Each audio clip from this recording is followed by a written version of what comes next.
Hey there, my friends. Glad you could join me. She was the ruler of an entire empire, but if you pulled back the velvet curtains and looked past the polished crowns, you'd find a woman who almost never washed her favorite dress, who never had her stained collars replaced, and who held on to a rotting handkerchief like it was some kind of sacred relic. It seems the closer you got to her private rooms, the more the myth of royalty started to smell. What if the royals weren't as spotless as we've always been led to believe? What if real power wasn't just wrapped in lace, but in layers of old sweat, perfume, and secrets that are just too strange to ignore? Tonight we're going to get right up next to the throne and breathe in the forgotten rituals of Queen Victoria's private life. So before you settle in, maybe take a second to like the video and subscribe, but only if you really enjoy what we do here.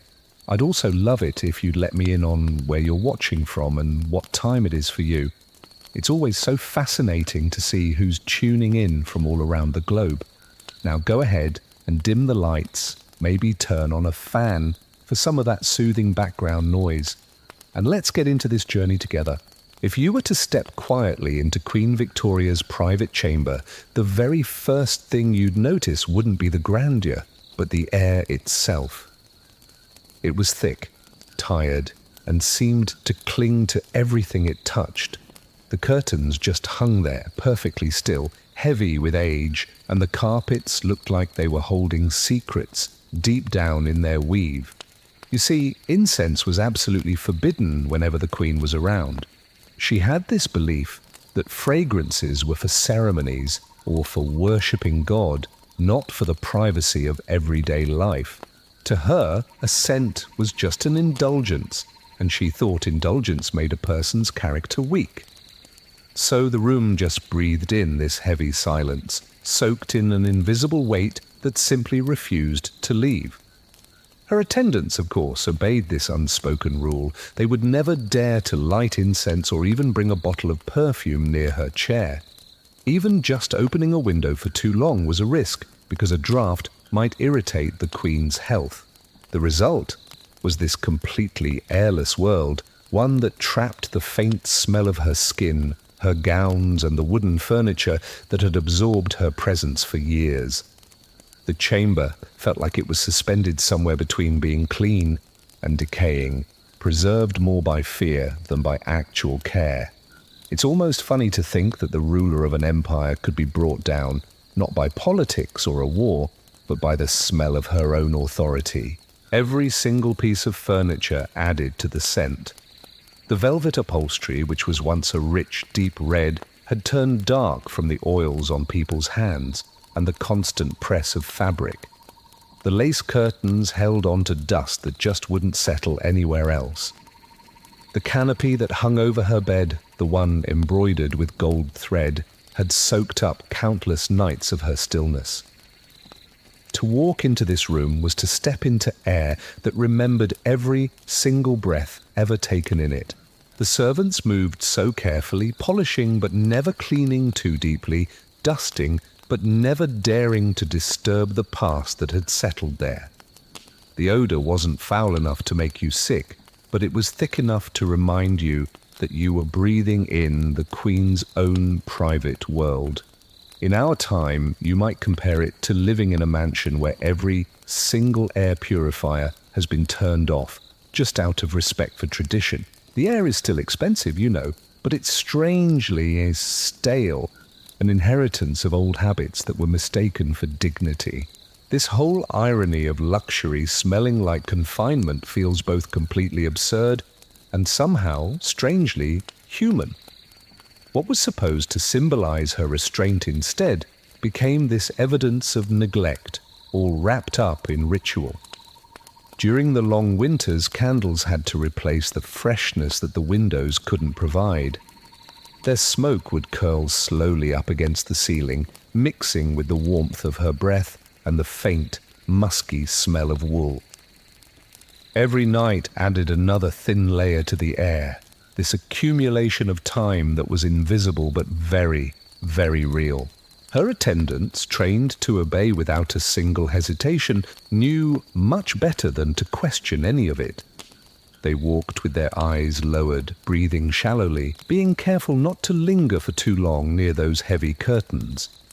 There was a rhythm to this silence, a rhythm that mirrored the Queen's own self-discipline. Every now and then, when she would leave for a few days to travel, the servants would take these small liberties.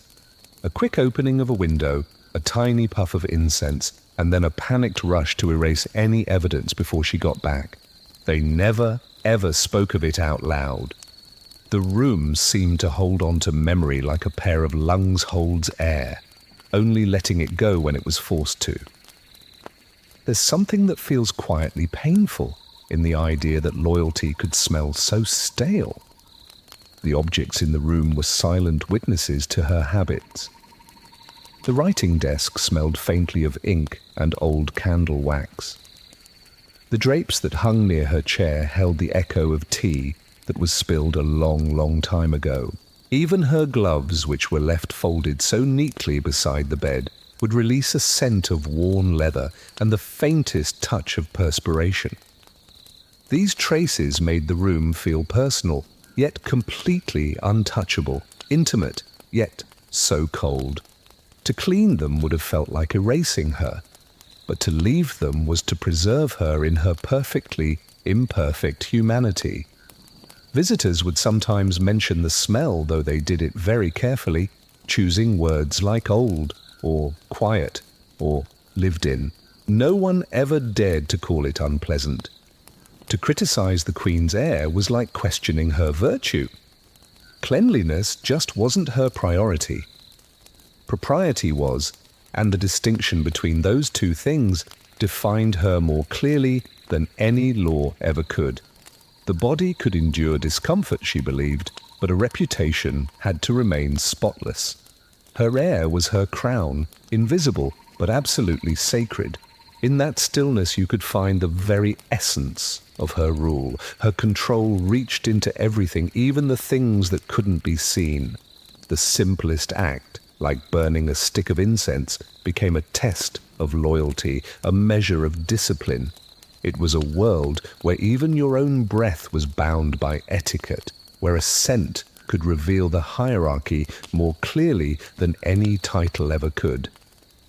And beneath all that silence, you could just sense the quiet fatigue of the people who served her, the weariness of having to hold still in a room that refused to be renewed. And yet, no one disobeyed. Even the dust, it seemed, learned to stay in its place.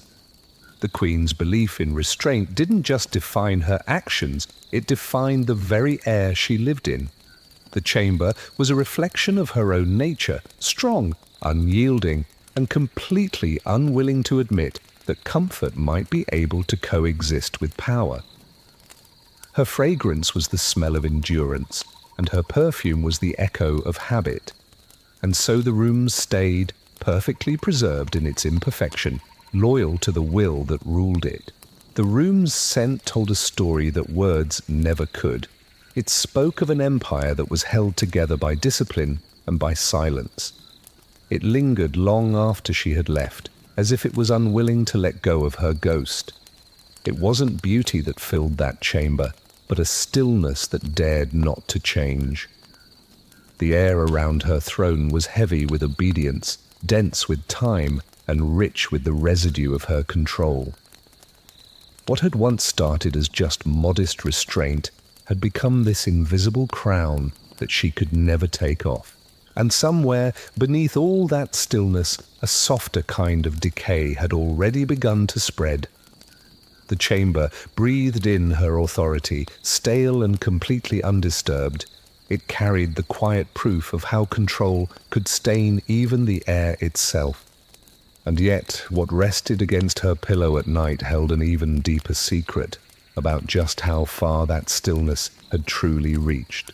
The pillow that lay beneath Queen Victoria's head carried the quiet burden of every single winter night. It was made from natural feathers, soft but also dense, and just like so much of what belonged to her, it was not to be disturbed. The very idea of washing it was just unthinkable. Water would completely ruin the filling, flattening it out beyond any hope of repair. And so, as the frost got deeper outside and the fires crackled low in the hearth, the exact same pillow remained beneath her cheek, season after season, its surface slowly darkening with time.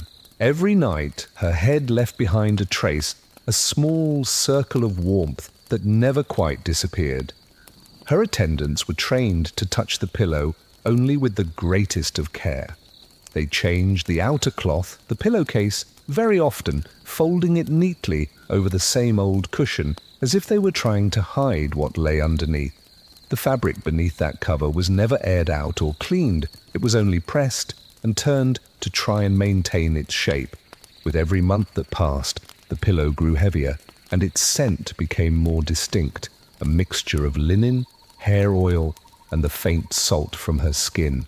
It's strangely humorous when you think about it, that the most powerful woman in the empire was resting her head on something that no servant would ever dare to cleanse.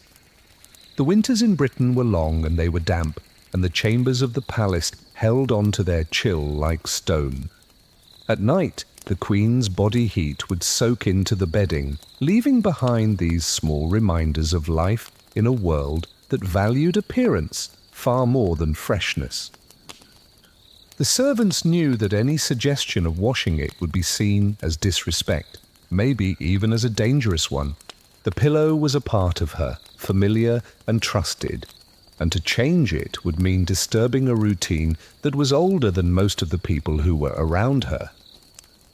It was as if her comfort depended more on the weight of habit, not on the promise of cleanliness. When she slept, her hair, which was heavy with oil and powder, would rub against the pillow, leaving a dark halo that just got deeper over the months. Some of the attendants would quietly call it the winter mark, a shadow that signaled the passing of cold nights and the return of another year. In our time, it would be like using the exact same pillow for an entire season without ever washing it, just covering it with fresh sheets to pretend that it's new. The illusion of order was enough, and illusion was what royal life so often demanded. Every single detail of her sleep was recorded, yet no one ever spoke of the small stains that were quietly gathering right beneath her head. The oil from her hair seeped deep down into the feathers, clumping them together, till they just didn't fluff up easily anymore. Over time, the pillow lost its softness, and it started to take on the shape of her head, as if it had been molded by sheer devotion. To the servants who had to handle it, the object carried this strange kind of holiness, a mixture of reverence and discomfort. They would lift it so gently, shaking it only enough to even out the surface, never daring to actually inspect the marks that it held. At dawn, when the queen would rise to start her day, the pillow was left behind, silent proof of the hours she had spent in rest. The scent of her presence lingered faintly in the air, mixing with the smell of wax and wool from the room. The covercloth, crisp and white, disguised the truth that was hiding underneath. It's hard not to feel a kind of pity for those people who had to maintain perfection by hiding decay. Their hands performed these acts of devotion that just disguised the simple reality of human existence. The Queen's comfort was built on routine, not on cleanliness. Her bedding reflected the very same philosophy that shaped her daily life, which was control, repetition, and the avoidance of any disruption. The servants understood that to remove the pillow or to replace it entirely would be an offense against order itself. And so it stayed there, season after season, carrying with it the traces of countless nights of dreams that always ended right where they began, in the same unwashed rest. The smell of feathers and human warmth clung to the pillowcase even after it was changed. Beneath the polished exterior of the palace, these hidden corners of reality revealed how even royalty couldn't escape the ordinary truths of life. The fabrics of power were not immune to time or to sweat, no matter how much ceremony surrounded them. To those who admired the Queen from a distance, she was a symbol of control and grace. To those who served her up close, she was simply human, with all the quiet evidence that humanness leaves behind. The practice of covering something up rather than cleaning it mirrored the entire spirit of the court. Problems were not removed, they were just hidden beneath another layer. The room smelled faintly of starch and dust, a blend that promised propriety but whispered of fatigue. The servants who moved within it learned to smile through the odor of warmth that had turned stale, knowing that their loyalty meant being silent. The Queen's bed remained untouched at its core, a monument to discipline and to denial. In the end, the pillow became an archive of her nights, carrying the weight of years pressed deep into its feathers.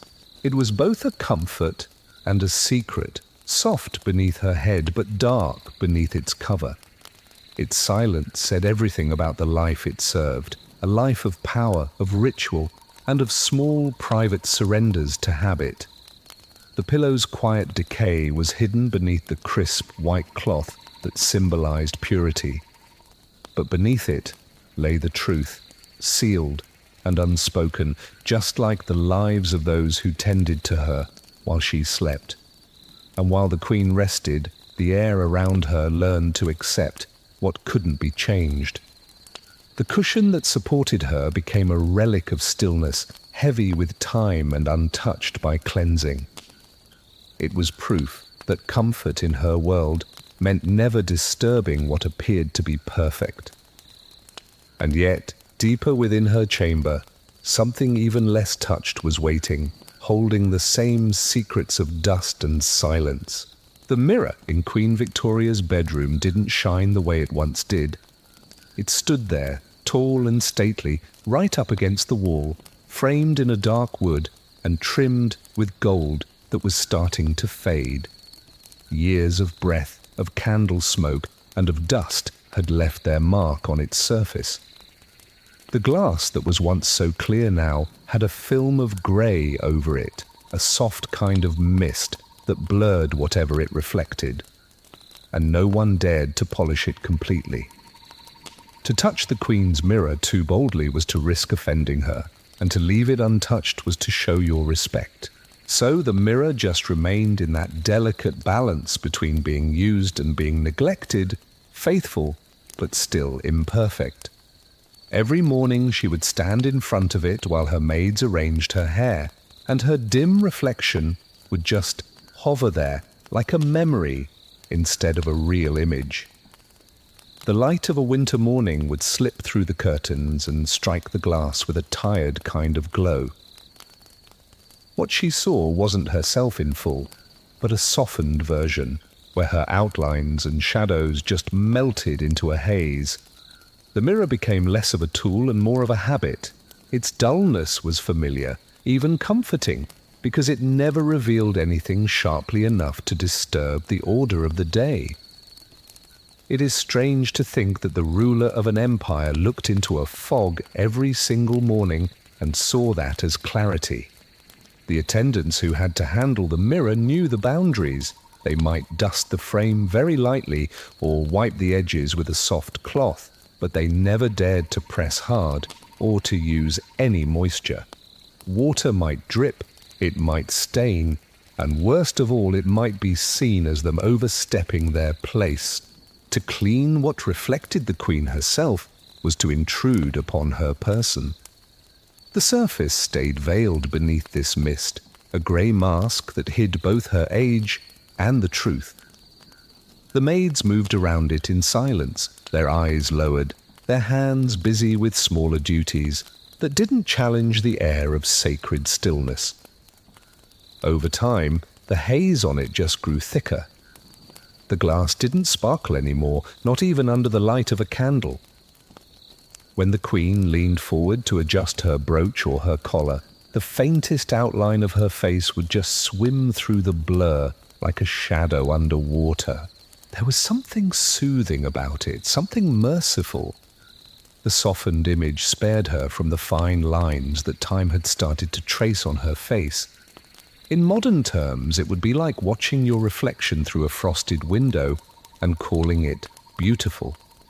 The imperfection became a form of protection, and no one wanted to change it. Visitors who came into the room noticed the mirror, though very few of them would ever say anything. Its dullness carried a certain authority, as though it too had aged into a privilege. The servants would whisper that the Queen actually preferred it this way, that clear glass was just too revealing. To suggest otherwise would have been foolish. It was just easier to believe that the mirror's dimness was intentional, just another mark of her restraint, another layer of royal mystery. There is something quietly sad about how even her own reflection had to obey the rules of distance. Dust would settle where the light couldn't reach, and faint streaks formed like veins across the glass. At night, when the candles flickered in their holders, the glow would bend strangely, as if the mirror was resisting the truth of light itself. The Queen would glance at it before she went to bed, not to study herself, but just to confirm her place in the order of things. The faint reflection served as a reassurance, a ghostly echo of her presence. And, for her, that was enough. The servants understood that the mirror was not meant to reveal. It was meant to affirm. The cleaning schedules were strict in the palace, yet certain objects existed outside of them. The mirror was one of those objects. It stood just as it had for decades. Its surface was gradually fading into history. The grime that covered it wasn't just dust, it was memory, layered thinly by time. Each streak on it spoke of unspoken fears, of hands that were too cautious, of eyes that knew better than to meet their own reflection. The Queen's image, blurred and softened, became a symbol of what her reign demanded, which was control without confrontation and presence without exposure. In the dimness of her room, the mirror didn't reflect her face, but the mood of the monarchy itself. Power wrapped in ritual, comfort wrapped in discipline, and truth wrapped in mist. The reflection that met her gaze was neither flattering nor honest, but it was stable, unchanging, safe, and in that safety she found her peace. For her, maybe clarity wasn't something to be sought after, but something to be avoided. The dull glass was more forgiving than a clean one, and forgiveness was a rare luxury in her world. The years wore on, and the mirror's haze just thickened until it didn't reflect faces clearly at all anymore. It would capture shapes, outlines, and colors, but it no longer gave them life. Still it stood there faithfully, a silent witness to the Queen's daily rituals. Servants came and went. Generations changed, but no one ever dared to wipe away what time had given. The haze became a part of the room, a part of her, a part of the story that no one ever spoke out loud. The mirror was never just a piece of glass. It was a companion, a keeper of silence, a barrier between what was seen and what was feared. Its dull surface absorbed the light and returned only a shadow. In it, the Queen saw herself as the world was meant to see her, distant, dignified, and untouchable. To polish it would have been to let the truth in, and truth had no place in rooms that were built on reverence. The mirror's dimness became both a veil and a comfort, a reflection that softened reality into obedience. It spoke quietly of a world where even clarity had to bow to ritual. And somewhere, beneath the folds of her gowns, that same silence was hiding something far less forgiving, just waiting to be noticed. The layers of Queen Victoria's gowns were built not just for modesty, but for endurance. Each dress started with linen, right next to the skin, followed by heavy underskirts, padded hoops, and then the outer gown itself, which was stitched from rich brocade or wool. The air between all those layers was warm and still. A private world hidden underneath all the ceremony. With every single movement, the fabric trapped her breath, her warmth, and her scent, creating a small universe of its own right there beneath the surface. The design was meant to express propriety, to conceal the body completely. And yet, it also sealed in what no one was allowed to mention. The sheer weight of the clothing made walking a slow and deliberate task. Each step pressed the inner layers closer, and the fabric would draw moisture from skin that never really fully dried in the cold halls of the palace. The attendants who dressed her every morning could feel the faint dampness on the undergarments as they laced her corset tight. They never spoke of it. To comment on the Queen's scent or her comfort would have been seen as an unforgivable intrusion. The rule of silence hung heavier than the gown itself. It's almost absurd to think that while the empire was stretching across continents, its monarch couldn't escape the closeness of her own clothes. The garments were crafted to impress from a distance, not to endure being close up. The silks and velvets absorbed the oils from her skin and her hair, holding on to them as stubbornly as the palace walls held on to drafts. Bathing was infrequent, and perfumes were used very sparingly. When warmth would return after long hours of just sitting, the trapped moisture would awaken old odors that were buried deep in the seams. Yet even the attendants who were closest to her maintained this perfect composure, standing completely motionless as the faint air of confinement would spread around them.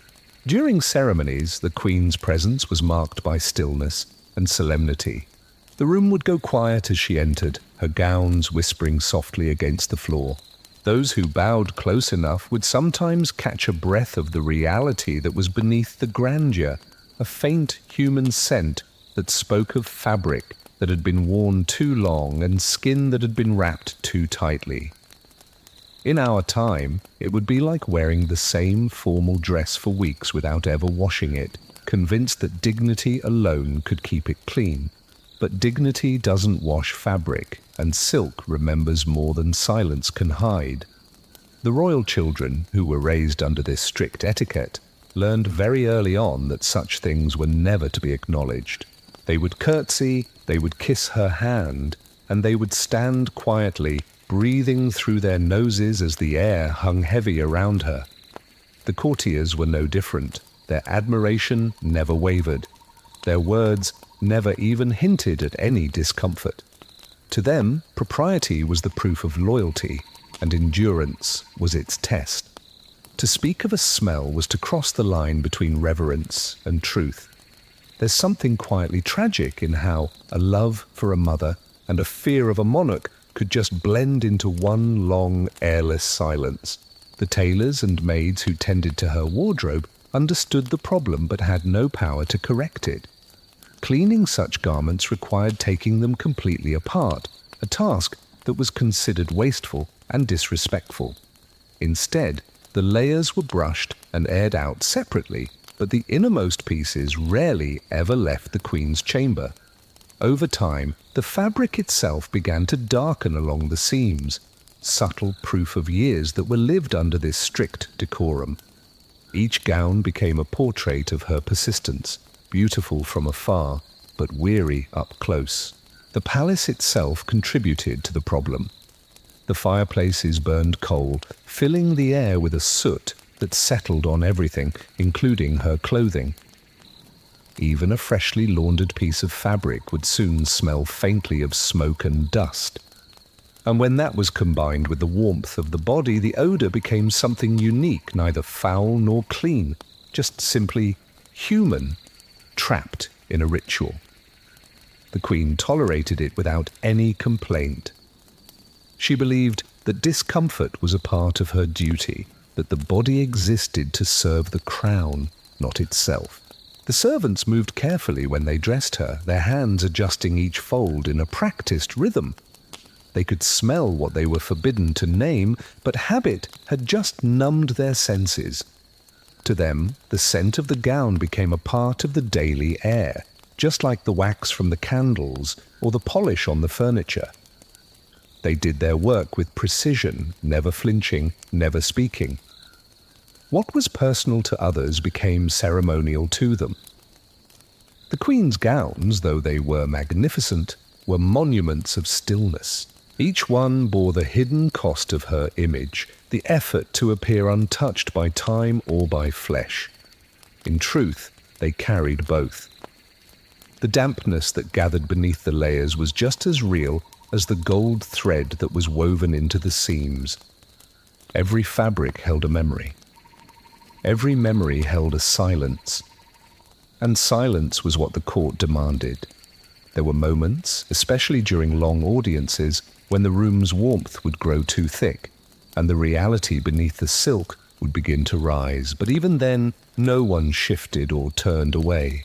Eyes stayed fixed on the Queen. Lips spoke formal words, and the air between them carried what their speech could not. Respect required endurance, and endurance left its scent behind. The Queen's faith in propriety was absolute. She believed her appearance reflected the order of her empire, and that her body was simply one more tool of governance. Cleanliness, comfort, and softness were indulgences that were best left to the weak. Her garments told that story better than her speeches ever could. Beneath the laced velvet, history itself was quietly fermenting. The scent that lingered within those layers wasn't just the smell of fabric and skin, it was the perfume of restraint, of a life that was lived in the shadow of duty.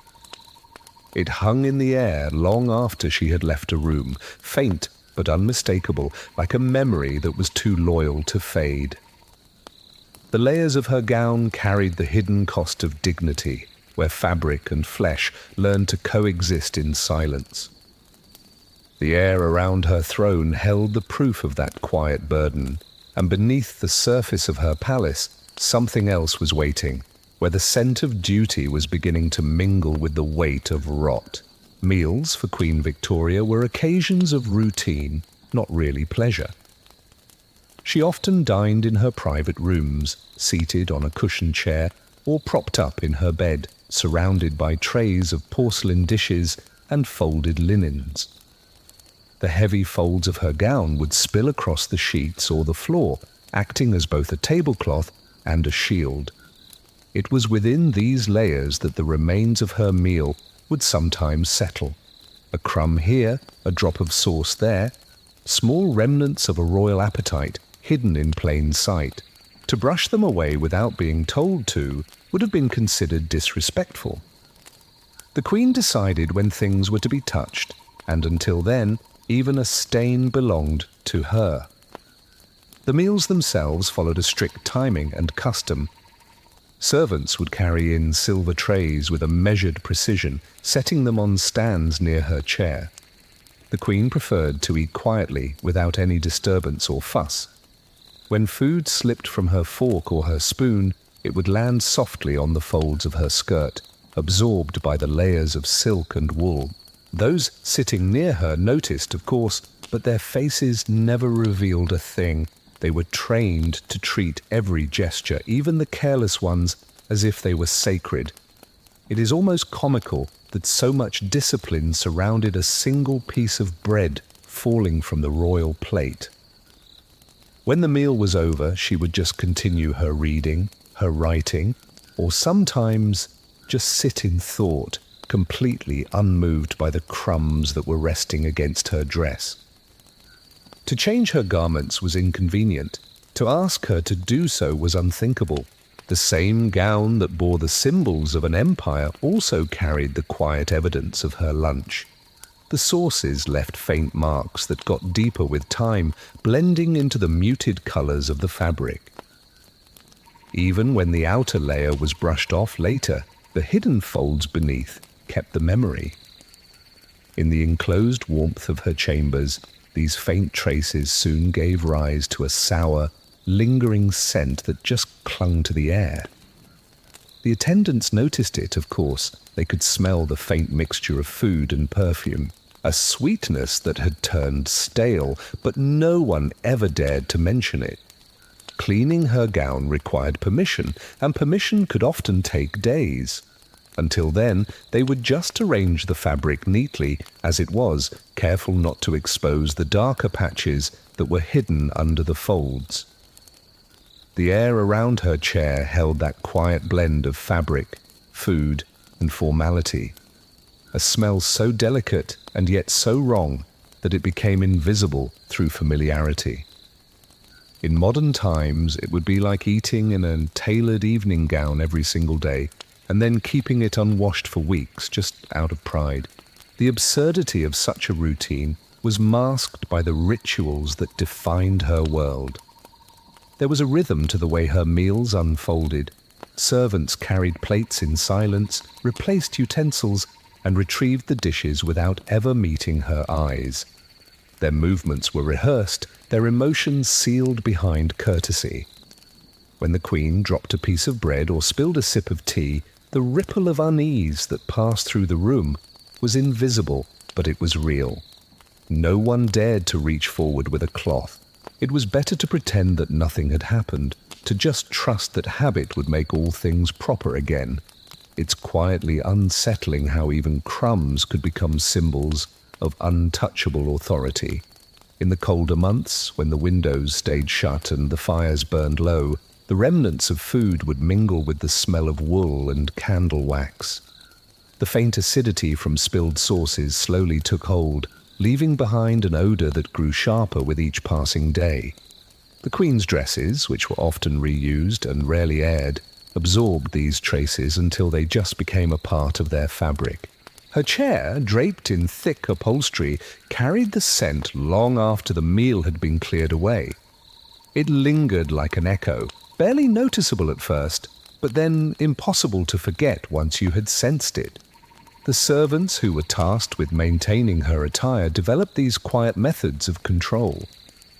They would brush the outer skirt gently with a linen cloth, sprinkle some powder to absorb the moisture, and fan the air when she wasn't there. But none of this ever removed the stains completely. Instead, it just created a delicate disguise, one that smelled faintly of starch and patience. Beneath the folds, the deeper layers of fabric remained untouched, their fibers holding on to what no one dared to confess. The Queen never commented on such matters. Her focus was on her appearance, not on sensation. To her, comfort was an indulgence, and indulgence was a weakness. If a gown looked proper, then it was proper. Cleanliness was secondary to control. The faint sourness that followed her from room to room went completely unacknowledged, as though admitting it would betray something larger than herself. Her attendants learned to breathe through the nose lightly, to stay near, but never too close. Their silence was a part of her order. The irony of it all was that these were not acts of negligence, but of loyalty. To serve the Queen meant respecting her habits, no matter how impractical they were. The crumbs, the stains, the smells, all of it became symbols of a routine that was mistaken for sanctity. Each servant who bent down to adjust her dress did so with care, ensuring that even what was imperfect looked intentional. In their world, reverence required a kind of blindness, and that blindness became a form of grace. Within that still, perfumed air, the traces of 1,000 meals collected quietly. They lived in the fabric, in the cushions, in the corners of her private chamber, creating a scent that was unique to her reign. It was a smell of power that had turned inward, of comfort that had been surrendered to her image. The faint sourness of her gowns told a truth that no one would speak, that even splendor could decay in silence. The servants learned to accept it as a part of their world, a secret that was folded into every single thread. And beyond the dining room, where etiquette still ruled every breath, another sign of quiet neglect was waiting to be uncovered. The Queen's woolen blanket was both a comfort and a burden, a familiar weight that would settle over her each night as the fires in her room dimmed. It was woven from a fine sheep's wool, heavy and thick, chosen not for its beauty, but for its warmth. Over time, it absorbed the rhythm of her body, the faint heat of her breath, the soft imprint of her movement, the very scent of sleep itself. And yet, the blanket was never washed. Each winter, it was just folded, shaken, and turned as if just flipping it over could erase what the months had left behind. The act of turning it became a ritual, a silent agreement that its appearance would stand in for cleanliness. The underside of the blanket, the part that actually touched her nightdress and her skin, was darkened by time. The servants were careful not to let her see it too closely. The fabric had grown coarse, its fibers matted with age. Still it carried her warmth, faithfully, night after night. The Queen believed in preserving what worked, even if it didn't feel new anymore. It is strangely ironic that the same woman who ruled an empire refused to let a blanket be cleansed of her own presence. The habit seemed harmless, but the scent that rose from it when spring arrived told a different story. During the cold months, the air in her chamber stayed dry and still.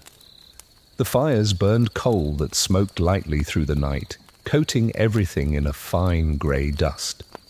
The blanket trapped this dust in its fibers, mingling it with the faint salt of perspiration that gathered on her neck and her hands as she slept. By morning, the surface would feel cool and smooth, the smell faint enough to ignore. But when the air warmed up and moisture returned, that same wool would release its secret. A musty breath that clung to the air like a memory. The servants knew this scent well. It was the smell of winter that had lingered for too long, of warmth that had turned sour. Still, no one ever dared to question it. Their task was to maintain, not to renew. To wash a royal blanket was both costly and risky because the water could shrink or warp the wool. The Queen's comfort took precedence over everything else, and so rather than cleansing it, they just turned it. The underside became the surface, the worn side became hidden, and the illusion of freshness was complete. In our time, it would be like flipping a mattress just to avoid cleaning the sheets, pretending that the act itself somehow restored its purity. The gesture satisfied the eye, even if it didn't fool anyone's nose. Each spring, the attendants would perform this ceremony with a quiet efficiency. They would carry the blanket out to the courtyard, shake it gently, and lay it over a railing for the sun to touch. The smell that escaped in those moments was dense, earthy, and unmistakably human. They would stand there in silence, waiting for it to fade before folding it again, smooth side up. By evening, it would rest once more at the foot of her bed, restored in its appearance, if not in its truth. The Queen valued order above all things. To her, cleanliness was a matter of arrangement, not of substance. If the bed looked pristine, then it was pristine. Her attendants mirrored her beliefs, maintaining what could be seen while completely ignoring what could not. The blanket's fibers thickened with the residue from years of use, its colour darkening in a quiet rebellion against its royal purpose. What had started as ivory wool had turned a shade closer to beige, then brown along the edges, a history that was woven into every single thread. At night, when the Queen would shift in her sleep, the blanket released a faint scent of wool that was warmed by body heat and by time. It wasn't unpleasant, just merely human. Though the servants nearby tried not to notice, they would move lightly when they came to adjust it, being careful not to breathe too deeply. Their silence was both their duty and their protection. Within that silence, the truth of the blanket endured, folded beneath the rituals of loyalty. There is something quietly pitiful about how devotion can turn the simplest neglect into an act of respect. When the weather turned humid, the air in her bedroom would thicken. The wool would absorb moisture from the air, softening and releasing faint traces of everything it had held through the cold month. The scent would mix with the candle wax, the starch, and the old fabric until the room itself smelled of a long rest and a restrained care. The Queen never complained. To her, the smell wasn't decay, it was familiarity. The blanket's texture, its weight, and even its scent were signs that life was continuing in the way that it always had. The cost of washing such a piece was not just financial, but emotional. To replace or to alter what had served her so faithfully felt almost like a betrayal. Her attendants understood this instinctively. They treated the blanket like a relic, an object that carried both the touch and the history of the Queen herself. They didn't question whether it was clean, they just accepted that it was hers, and that was enough. The practice of turning rather than washing extended far beyond her bedding. It reflected a mindset that valued continuity over change. The palace itself was a monument to this way of life, grand, still, and quietly stale. Beneath its order lay the scent of time, trapped and never released. The blanket on her bed was only one thread in a much larger fabric of ritual, of comfort, and of denial. The woolen blanket held years of quiet warmth, folded again and again beneath the illusion of renewal. It told the story of comfort that had been mistaken for preservation, and in the still air of her chamber, another object was waiting, heavy with the same unspoken scent of neglect. The Queen's hands were rarely ever still. They wrote, they signed, they gestured, and they received. Ink stained the ridges of her fingers, a quiet signature of her diligence. On her desk lay papers that were covered in neat lines of her handwriting, beside trays of half-eaten fruit, crumbs, and the faint glisten of oil from pastries. The smell of wax and dust lingered in the air, mingling with the ink's metallic edge. After writing, she would sometimes reach for food or adjust her spectacles without a pause, leaving small traces of ink on the porcelain or on her gloves. To her, such marks were nothing. Work came before hygiene, and cleanliness was a matter of form, not of habit. Her hands were pale, firm, and strong, trained by years of holding both a pen and a scepter, and yet they carried the quiet evidence of her daily life, the smudge of graphite, the faint stickiness of fruit, the dryness of paper dust. Water wasn't always close at hand, and even if it were, she seldom used it. Washing was for moments of ritual, not for every single task.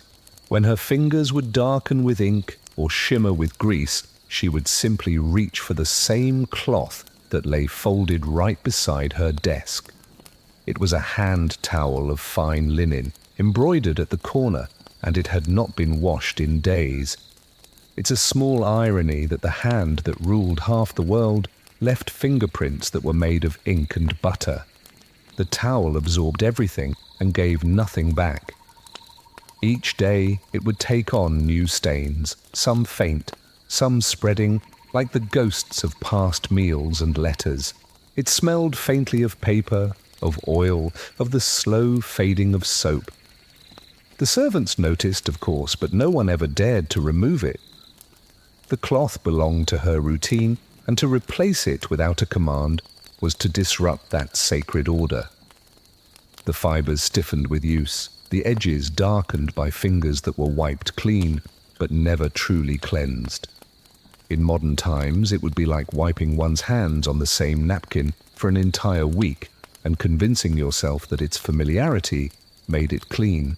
When she dined privately, she often ate small meals while reading her correspondence. Letters would lay half-folded beside slices of bread or meat.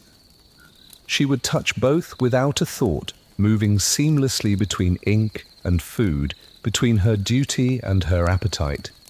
Her fingertips left soft grey marks on envelopes, and the faint sheen of oil on documents that would later pass through the official archives. History, quite literally, carried the prints of her daily life. The servants who tidied her writing desk handled each object as though it were a relic. They would smooth out papers, brush crumbs into handkerchiefs, and replace the towel neatly at its edge. No one ever dared to suggest a new one. To do so would imply that the old one had become unfit, and that word, unfit, did not belong in the presence of the Queen. Her habits, just like her authority, were assumed to be pure by definition. The dirt that gathered around them was simply a part of their order. There is something quietly human in how greatness so easily accepts its own imperfections when no one around dares to name them. The air around her desk was thick with routine. Each day began in the same way: the rustle of papers, the scent of ink, the faint scrape of a nib against parchment. When she would pause to eat, the rhythm didn't change. Even her crumbs seemed to be disciplined, falling neatly into the folds of her gown or into the corners of the desk. The towel, which was always nearby, caught what the day left behind. By night, it would lay there, stiff and faintly grey, still neatly folded, still waiting to serve again. The Queen's indifference to such details came from a place of certainty. She believed that cleanliness was for presentation, not for the process. To her, the act of writing and ruling was pure in itself, untouched by the mess it created. The ink stains became symbols of her labour, proof that her mind worked beyond the small demands of comfort. To the attendants, those marks were holy in their own way, evidence that the Queen lived and worked among them. Yet above them, no one questioned the stains. They simply polished the desk around them, leaving the evidence completely intact. When guests visited, they would admire the order of her study, completely unaware of the quiet filth that was embedded in its details. The pen that rested on her blotter still carried traces of old ink on its handle. The paperweight bore faint smudges from fingers that had touched food and parchment alike. The armrest of her chair, which was worn smooth, glistened faintly under the light, not from polish, but from years of an unwashed touch. Everything within her reach had become both a tool and a testament. It wasn't that she disdained cleanliness, she just simply defined it differently. To her, neatness was the appearance of control, and control was enough. The towels, the stains, the smell of ink and oil, these were just parts of her environment, loyal in their repetition. The servants mirrored her faith in routine, their silence becoming just another layer of the room's stillness. To change anything without her word would have been to break the rhythm of the monarchy itself. Time only deepened the patterns. The towel grew darker. The ink bottles crusted slightly at the rim. The papers carried faint imprints where her hands had rested. The world outside her palace might have been changing, with factories rising, soap becoming cheaper, and cleanliness being celebrated as progress. But in her chamber, habit ruled over innovation. The Queen remained completely untouched by the shifting definitions of purity, certain that her way was the correct way. The hand that touched ink and food alike was the same hand that signed decrees and blessed her subjects. In her mind, it needed no washing to remain clean. Power, after all, purifies itself. The desk where she wrote carried more than just her decisions. It carried her quiet disregard for the small dirt of life. The towel beside her spoke of a loyalty that was preserved through neglect. And somewhere beyond her study, another part of her world was gathering dust, where silence once again hid what sight refused to confront. In the far corner of Queen Victoria's private chamber stood a small wooden bin, carved so finely that it almost resembled a chest. Its surface gleamed from years of polish. And yet, beneath its lid, rested what very few people dared to mention. The servants called it her private receptacle, though everyone knew what it contained. Old undergarments, soiled linens, and the remains of fruit that she had eaten during long nights of reading or thought. The smell it released when it was opened was quiet at first, and then heavy, filling the still air like a slow exhale from something that was alive. The lid was quickly replaced and silence would follow, as if the act itself were forbidden. The bin was lined with a thin fabric that trapped more odor than it concealed. The Queen's attendants were instructed to empty it only when it grew full, never daily, never often. Cleaning it meant disturbing her privacy, a breach of these invisible rules that no one ever dared to test. The palace believed in order, not in freshness. To serve her was to accept the unpleasant as a part of your duty. It's strangely ironic that the most disciplined household in the empire was undone by the smallest wooden box. The mixture inside was relentless. Layers of damp fabric met the sweet rot of fruit peelings. The faint scent of starch and wool would blend into something that was unmistakably human. The room's warmth only encouraged it. The air was thickened by fires that were meant to ward off the chill. When the lid was lifted, even for just a moment, the odor would escape like a whisper of decay. The servants learned to hold their breath as they passed by, their eyes forward, their lips pressed tight. To flinch was to disrespect the Queen, and so they endured, loyal even to the stench of her habits. The bin itself was a contradiction. It looked like any other piece of royal furniture, crafted with ornate corners and brass hinges. To visitors, it appeared decorative, just another mark of refinement. Only those who served her knew that beneath the polished wood lay a small world of waste and secrecy. They treated it like it was something sacred, moving it carefully during cleaning, but never lifting the lid unless they were instructed to. In modern times, it would be like keeping a trash can that was made of solid gold, too beautiful to clean, but too filthy to ignore. The illusion of perfection demanded that ugliness stay hidden within elegance. For those who were assigned to her chamber, the duty of tending to the bin was dreaded. New servants would often refuse after the first time, citing illness or dizziness. The smell would linger in their hair and their clothes, impossible to wash out.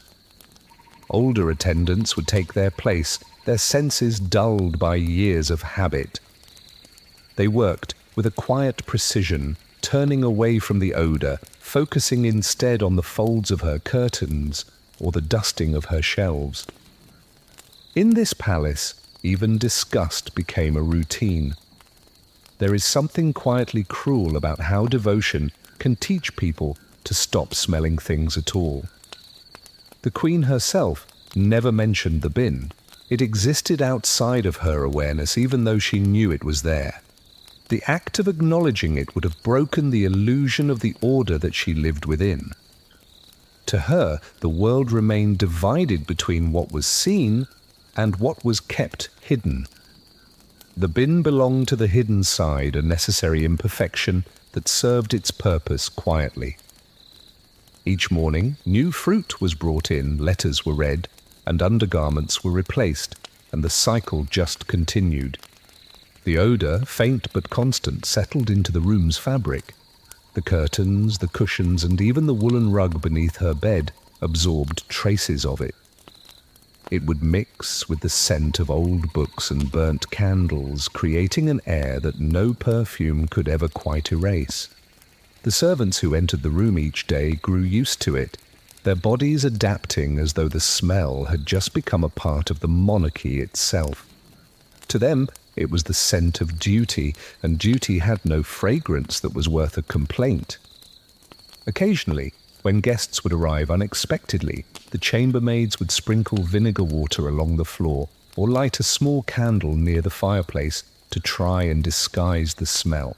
The result was even worse, a sour smoke that mingled with the sweetness, clinging to everything it touched. The Queen never seemed to notice. Perhaps her senses had dulled, or perhaps she had learned the same trick as her servants, to just ignore what could not be changed.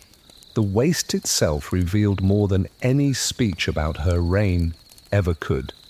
It showed how life at the very highest level was still ruled by the same human needs as any other household. The difference was in how those needs were concealed. Cleanliness wasn't the absence of dirt, but the ability to hide it well. The bin, with its polished wood and its quiet decay, was a mirror of that truth. In the rare moments when the room was aired out, the servants would move quickly.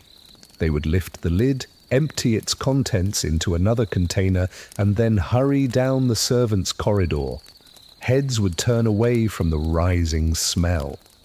The act only took a few minutes, yet it left behind an echo that clung to the space long after the task was done.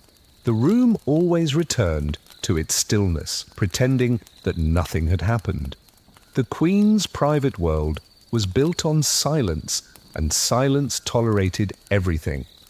Within it, the wooden bin continued to do its work, swallowing the traces of a life that were too small for history to ever record. The Empire prided itself on discipline, but here, in this quiet corner, discipline smelled faintly of rot and linen. The polished box in her chamber held more than just waste. It held the truth of what the palace refused to see. It was the scent of control turning sour beneath its own restraint, and not far from it, something even more ordinary would reveal how the same silence had stained the very floors she walked upon. The carpet that covered the floor of Queen Victoria's chamber was thick and richly woven, the kind of fabric that muffled your footsteps and softened the air. Its design was intricate, filled with reds, browns, and a gold that was fading. But time had dulled its beauty. Beneath those colours lay layers of dust, hair, and lint that were pressed deep down between the threads. There were no machines to lift them away, only damp cloths that would brush the surface just enough to deceive the eye. The carpet was a world of silence, holding years of what life had shed and then forgotten. The servants would move carefully across it each morning, their rags dampened just enough to catch what could be seen. They worked on their knees, pressing gently, never scrubbing too hard for fear of fraying the fibres. Each pass would darken the cloth, but it left the depths completely untouched. The dust would just return as soon as it had been disturbed. When they stood up to look at their work, the carpet would appear clean, its dull shine restored for another day. It is almost comical that such luxury could depend on a trick of moisture and obedience. What rested deep within those threads told the truth that your eyes could not see. Strands of the Queen's hair were mixed with lint from her gowns. The soft flakes of skin that she shed without notice sank deep into the weave. From her beloved dogs came fine strands of fur that were caught forever in the dark labyrinth of the rug. The warmth of the room kept these remnants alive, their scent faint but persistent. As the days turned into weeks, they would mingle with the cold dust that drifted from the fireplace, forming a layer that no amount of surface wiping could ever undo. In the warmer months, when rain would turn the air heavy, the carpet would release its memory. A faint, sour smell would lift upward, woven from moisture and time. It wasn't sharp enough to offend, but it was heavy enough to notice. Those who entered the room learned to breathe shallowly, to just let the odour pass without any acknowledgement. To comment on it would have been unthinkable. Cleanliness in the Queen's chamber was defined by its appearance, not by the air.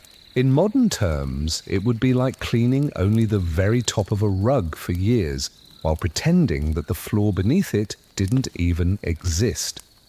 The Queen herself would often walk across it barefoot in the evenings, feeling the softness beneath her feet, without ever realizing what she was touching.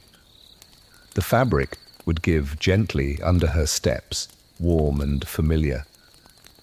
To her, it was a comfort, a piece of the palace that belonged entirely to her routine. She never knew, or maybe she never cared, that her steps were pressing deeper into the very dust her servants were afraid to mention. There is something quietly sad in how comfort can grow from the very dirt that one refuses to face. The servants who tended to the floor worked with a practiced calm. They would sprinkle vinegar water to try and freshen the fibers, fan the air with towels, and close the windows quickly before the dampness could creep in. The carpet, however, had its own will.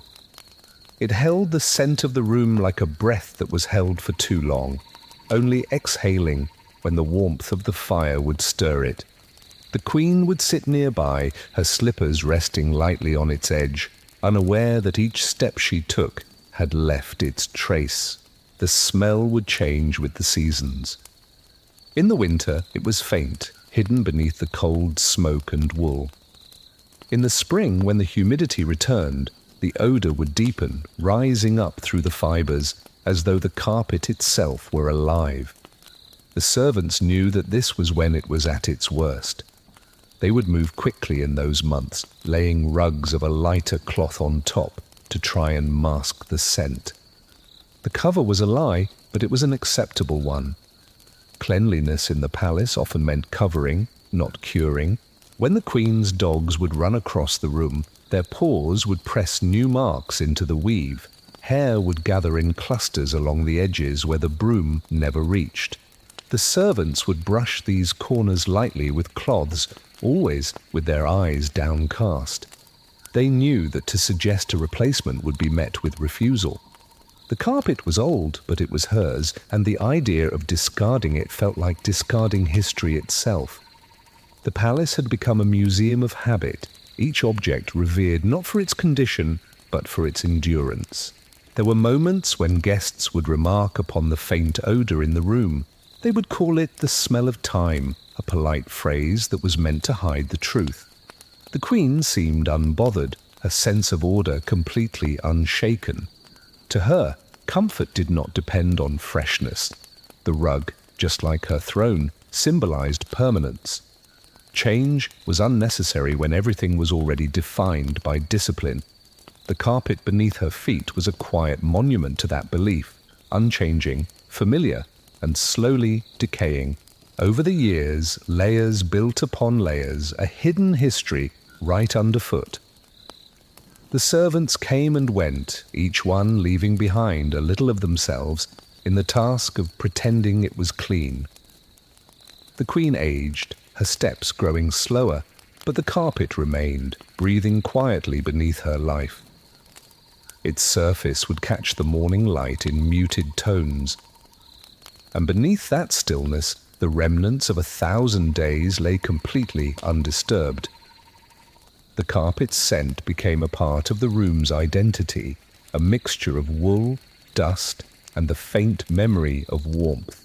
It no longer repelled or surprised. It just simply existed, as steady as her reign, clean in its own way because no one ever dared to call it otherwise. The carpet beneath her throne told a story of stillness that had been mistaken for purity. It was soft to the touch, yet thick with all that had been ignored. And in the hush of her private chambers, another daily ritual was waiting, one where even water carried the scent of something unspoken. Each morning in Queen Victoria's private quarters began with the same quiet ritual. A porcelain basin sat near the window, resting on a carved wooden stand, filled halfway with salted water that had been prepared the night before. The Queen would rinse her mouth delicately, the sound soft but deliberate, and then she would lean forward and release the water back into the basin. The action was dignified, efficient, and final. What remained inside was left untouched until the evening. No servant ever dared to replace it during the day. The mixture of salt, saliva, and air would slowly thicken beneath the surface, turning pale and still. By midday, a faint odor would creep upward, merging with the stale sweetness of the room. The porcelain only gleamed from a distance. Up close, its rim was marked with a faint white residue, the crusted trace of repeated use. The salt water, which had once been clear, would turn cloudy by the afternoon, and when evening came, the top of it carried a thin film that would shimmer faintly under the lamplight. The servants, when they were finally permitted to clean it, would work silently and quickly, lifting the bowl with care, as though they were touching something sacred. It is oddly comical that the object that was closest to her lips was the one that was least often touched by clean water. To change it too often was thought to be improper, a disruption of her established habits. The salt was believed to preserve, to purify, to protect the body from decay. The Queen trusted this belief just as she trusted every other rule of her era. What was traditional could not be wrong, but salt can only preserve so much. As the hours passed, the mixture grew warm, absorbing the heaviness of the air. The faint smell that rose from it wasn't offensive, just familiar, like wet stone that was mixed with breath. The servants grew used to it, and the Queen perhaps never even noticed. The room's many scents, wool, wood polish, and faint smoke would weave around it, masking the truth. Each day, the ritual was repeated, the same bowl, the same sound, the same stillness afterward. The porcelain was delicate, its floral edge painted in a blue that was fading. The Queen valued its craftsmanship, a gift from years long past, and she refused to have it replaced. Cracks had formed near the base, so fine that they almost resembled threads of silk. When the water would shift, tiny bubbles would cling to the lines, gathering dust in their corners. The illusion of purity was easy to maintain from a distance, but the closer you looked, the clearer the residue became. In modern times, it would be like reusing the same glass of mouthwash all day long, believing that the routine alone could keep it fresh. The servants who attended her in the mornings learned to hold their breath when they were lifting the basin at night. The smell was at its strongest then, mingling with the warmth of the extinguished candles. They would empty it carefully, away from her sight, rinsing it only with cold water, before refilling it with salt and setting it back on its stand. No one ever dared to scrub it. To scrub. To remove the white ring that circled its rim would mean admitting that it existed. And in her household, what went unspoken stayed invisible. There is something quietly grim about how silence can turn a routine into decay without anyone even noticing. The Queen's faith in order extended even to her hygiene. The body, to her, was not a thing to be constantly cleansed but to be controlled. Clean water was a symbol, not a necessity. As long as the ritual remained intact, its purpose could not be questioned. Her attendants understood this unspoken rule, and they obeyed it without a single hesitation. To change the water early would have felt like rewriting the law itself. In Queen Victoria's private chamber, near the carved post of her bed, hung a small hand towel of fine linen. It was folded neatly each morning and then unfolded by night. It was always the same one, always in the same place. Its fabric had softened from years of use, thin in the middle and slightly rough at the edges where fingers had pulled on it too often. The towel served many purposes, washing, drying, wiping away the traces of rest. To the Queen, it was just an ordinary thing, familiar and constant, but to those who served her, it carried a quiet unease, because it was not hers alone. The hand towel hung within easy reach, and by habit, the servants would use it just as she did. After brushing her hair or washing her face, they would wipe their own hands on it, being careful not to leave any visible marks. The idea of having separate belongings just felt unnecessary in that room. The Queen was the centre of all order, and anything that was within her space existed under her claim. To share her towel was not defiance, but a duty, a sign that even the most personal objects belonged to the rhythm of service. It is almost absurd that a monarch who ruled over millions shared her hand towel with the very people who polished her shoes. The fabric absorbed everything: soap, powder, traces of perfume, the oil from skin, and the faint salt of sweat. In the morning, it would smell faintly of rose water and linen. By the evening, it carried the odor of human touch, warm and stale. The mixture was subtle, but it was constant. The servants learned to fold it in such a way that the same spot wasn't used twice in one day.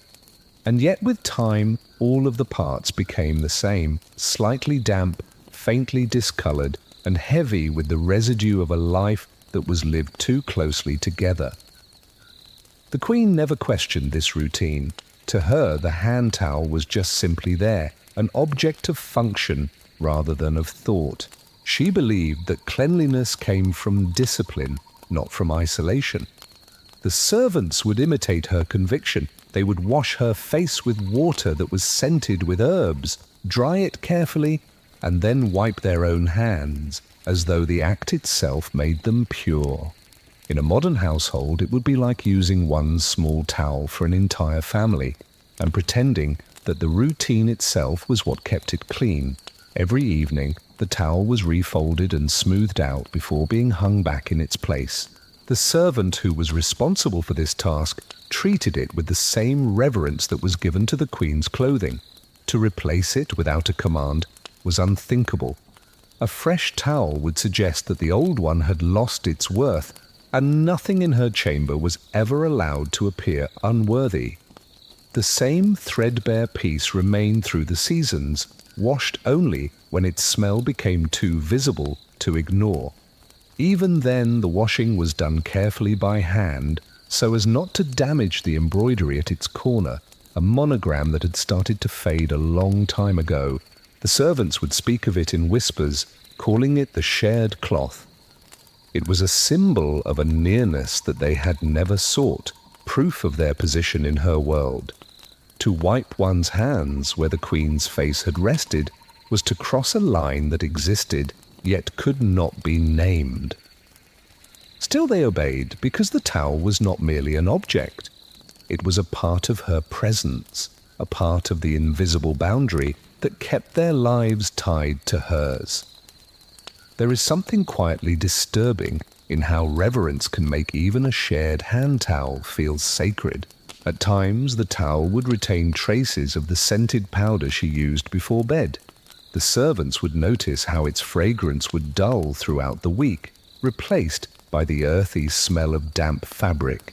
When the air was humid, the cloth would never fully dry, just hanging there heavy and cold to the touch. In the winter, the nearby fireplace would give it a faint warmth, and for a few hours it would almost smell clean again. These small fluctuations marked the rhythm of the Queen's private life more precisely than any clock ever could. Those who tended to her chamber understood that hygiene was a matter of ceremony. Freshness only mattered when it could be seen. The hand towel that was hidden behind the bed curtain escaped that scrutiny. Guests never saw it, and so it never became a concern. The Queen herself was either unaware or uninterested in the fact that the very towel that wiped her skin also dried the hands that served her. In her world, hierarchy and hygiene occupied separate realms. Cleanliness was visible, order was moral, and silence was safety. For the servants, habit soon replaced any discomfort. What had once felt improper became a routine. They would fold the towel as they always had, careful to smooth its edges, careful not to linger on what it represented. The closeness between the ruler and the attendant was not a bond, it was only a necessity. To touch what she had touched was an honor, even when it meant sharing the residue of her day. When the towel was finally replaced after months of use, it wasn't discarded, but it was washed and stored with others just like it.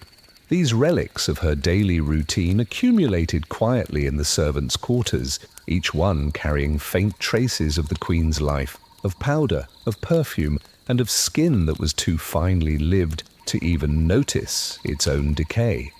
The hand towel story was one of devotion that had been mistaken for purity, of a routine that was mistaken for care. To the Queen, it was simply clean because it was hers. To those beneath her, it was untouchable because it had touched her. The shared hand towel in her chamber blurred the line between service and intimacy. It was both an object of duty and a vessel of silence. And not far from where it hung, another ritual would reveal how even the gentlest of habits left stains that no one ever dared to name. The hands of Queen Victoria were famous for their grace, small yet firm, always moving with a purpose. They were hands that signed decrees, that touched letters, and that carried the weight of ceremony. Each morning before her first audience, she would rub scented oil onto her palms, a habit that was meant to soften her skin and preserve its youth. The oil was heavy, thick with perfume, and it would leave a faint sheen that would catch the light. And she rarely ever wiped it away completely.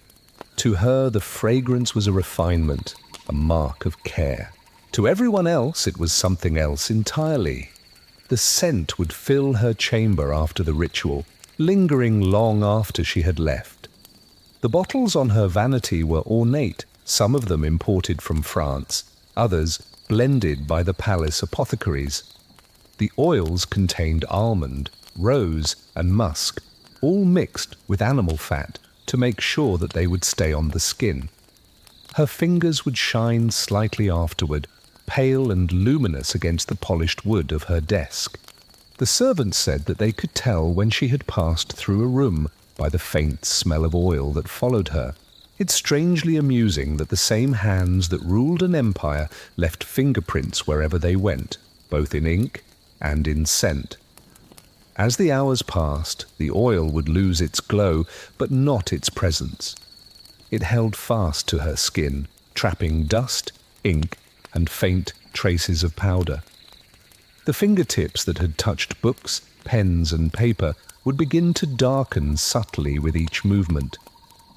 The mixture of fragrance and dirt created this film that was almost invisible, but perceptible to anyone who was near enough to notice. When she would greet her guests or diplomats, her touch carried both warmth and something that was faintly damp. The sensation startled some, though no one ever dared to show it.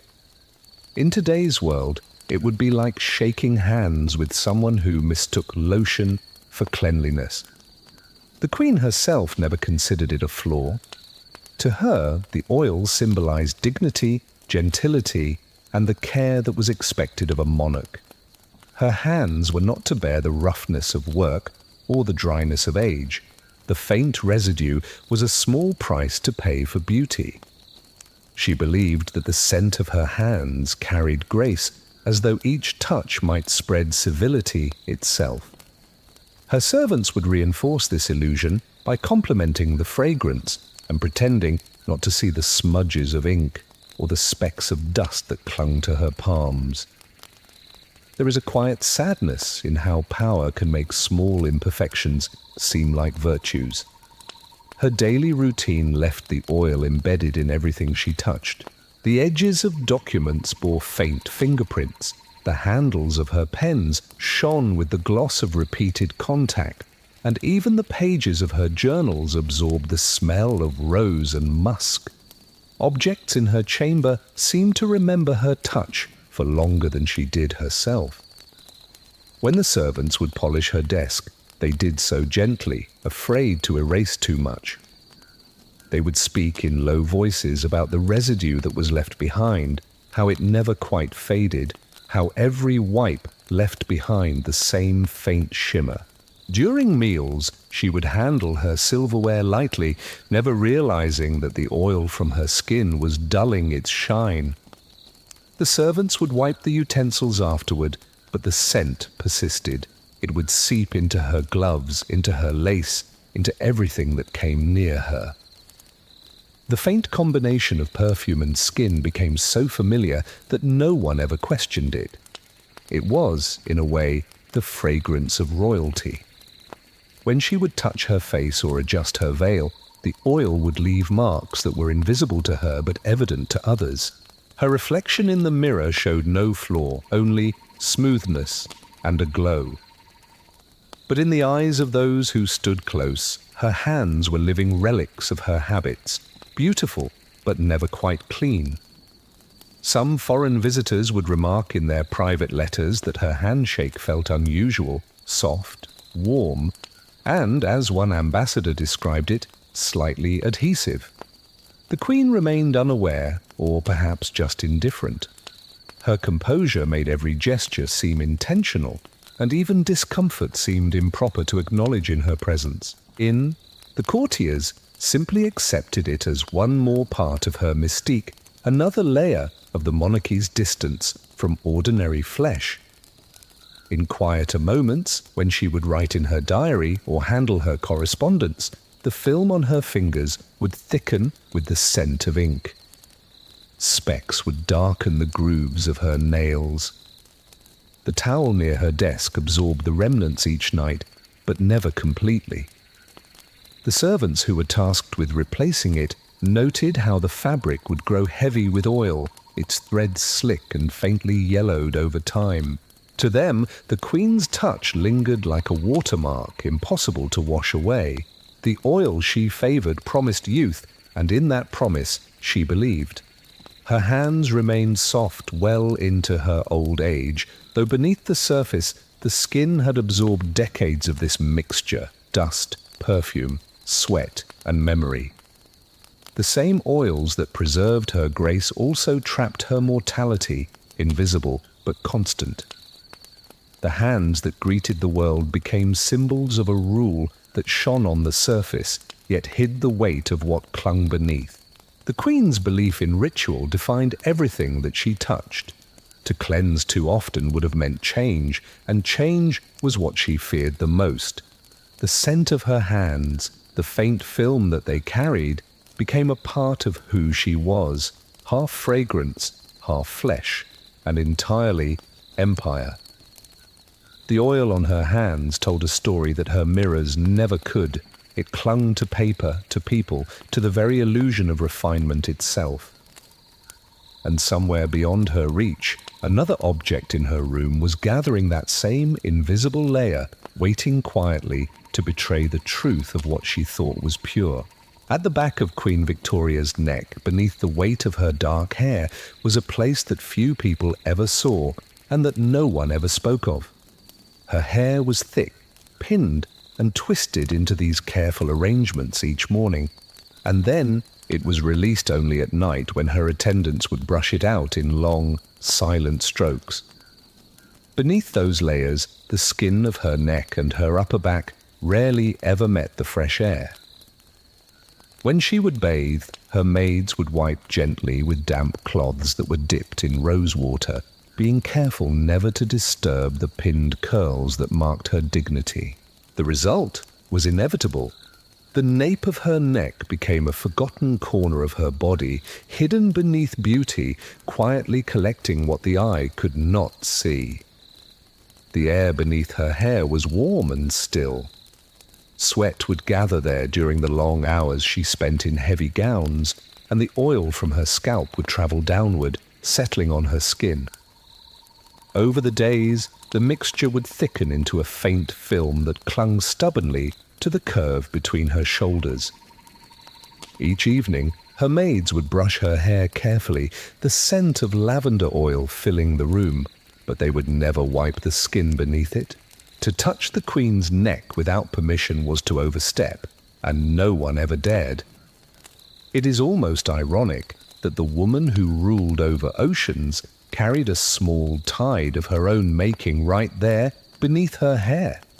When her hair was finally lifted, usually for styling or for drying, the truth that was beneath it would appear in the pale light.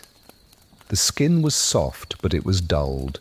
The colour was uneven where the air had not touched it. In some places a faint grey shadow had formed, the trace of sweat, dust, and fabric dye that had settled slowly over time. The servants saw it, though they never mentioned it. They would brush faster, working to let the curls fall down again to cover what propriety refused to name. In modern times, it would be like cleaning a room daily, but never moving the curtains to see what the sunlight reveals. The Queen herself remained completely unaware. To her, the daily washing and brushing were proof of her cleanliness. She believed in order, not in inspection. The scent of oil and flowers in her hair convinced her that purity had been achieved. Beneath the perfume, however, the natural rhythm of the body continued. Dust from her lace collars, powder from her face, and oil from her scalp would all meet at her neck, forming a quiet record of her days. The maids who worked the closest to her noticed that when she would tilt her head or adjust her veil, a faint sheen would catch the light. It wasn't sweat, but something older, a habit that had been made visible. In the colder months, when the fires burned for longer, the back of her neck would absorb the warmth of the room. The sweat that gathered would dry into these thin layers, invisible but persistent. When spring would come, the air would grow damp again, and that hidden area would carry a faint mustiness, a scent that was almost sweet in its familiarity. The servants would sometimes fan the air gently while they were dressing her, not to cool her down, but to ease the heaviness of that trapped warmth. There is something quietly human about how even the most powerful bodies can find ways to forget themselves. The Queen's collars did nothing to help. They were made of lace, velvet, and starched cotton, and they would rub gently against the same patch of her skin each day, polishing it with friction rather than cleansing it. Over time, that touch would darken the fabric from the inside, though the outer edges remained pristine. When her wardrobe was laundered, the marks near the neckline were just treated as normal, no different from the wear and tear of use. The Queen's seamstresses, who were devoted to perfection, saw them as proof of diligence, not of neglect. During her audiences, her posture was impeccable. Her neck would remain straight, her head slightly lifted. No one could see what rested beneath her hair. Her appearance was complete, regal, composed, and untouchable. The illusion of flawlessness held because no one in her world was allowed to notice otherwise. Cleanliness in her court existed within the limits of decorum. To mention the human that was beneath the crown was to disturb the divine. For the maids who attended her nightly routine, the moment when the veil of her hair was lifted was fleeting, but it was unforgettable. They would see the patch of skin, warm and faintly dull, marked by the quiet evidence of her routine. Some of them pitied her, others envied her detachment from such small truths. They would have given anything for that kind of distance from their own flesh, from the daily awareness of work and sweat. But she, wrapped in ceremony, lived within a cleanliness that existed only in ritual. When she would lean forward to have her hair brushed, the oil from her curls would touch the same spot again, restoring what little had faded. The faint shadow at her nape never disappeared. It only settled deeper, a part of her body's unspoken history. The attendants would adjust her jewelry so that it would lie perfectly across that area, covering what needed no acknowledgement. The pearls and gold would gleam even brighter for the contrast that they concealed.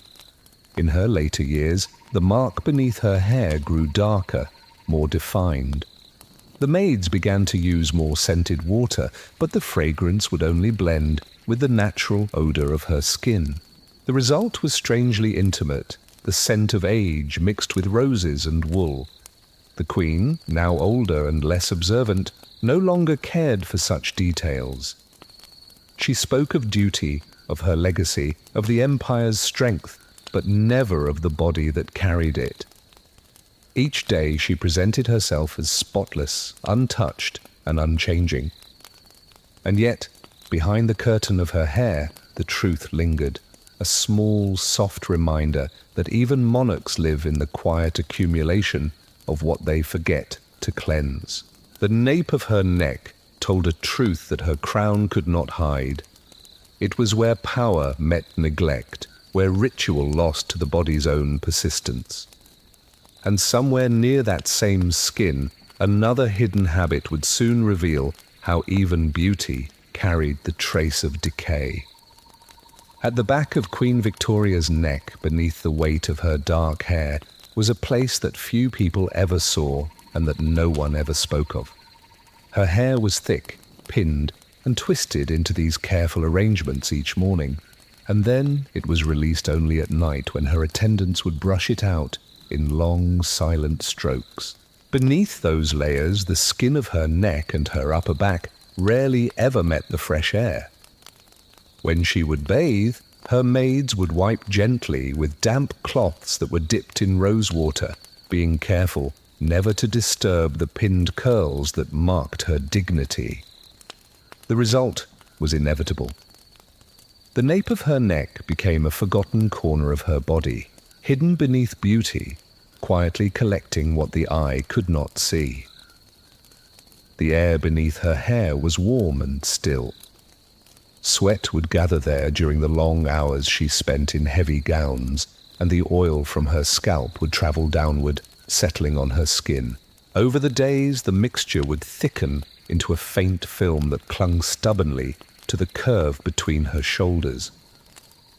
Each evening, her maids would brush her hair carefully, the scent of lavender oil filling the room, but they would never wipe the skin beneath it.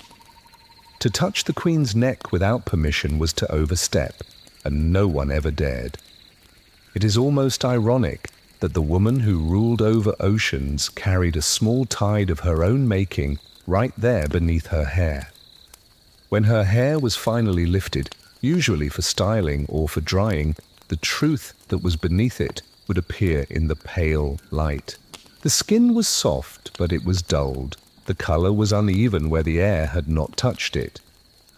In some places, a faint grey shadow had formed, the trace of sweat, dust, and fabric dye that had settled slowly over time.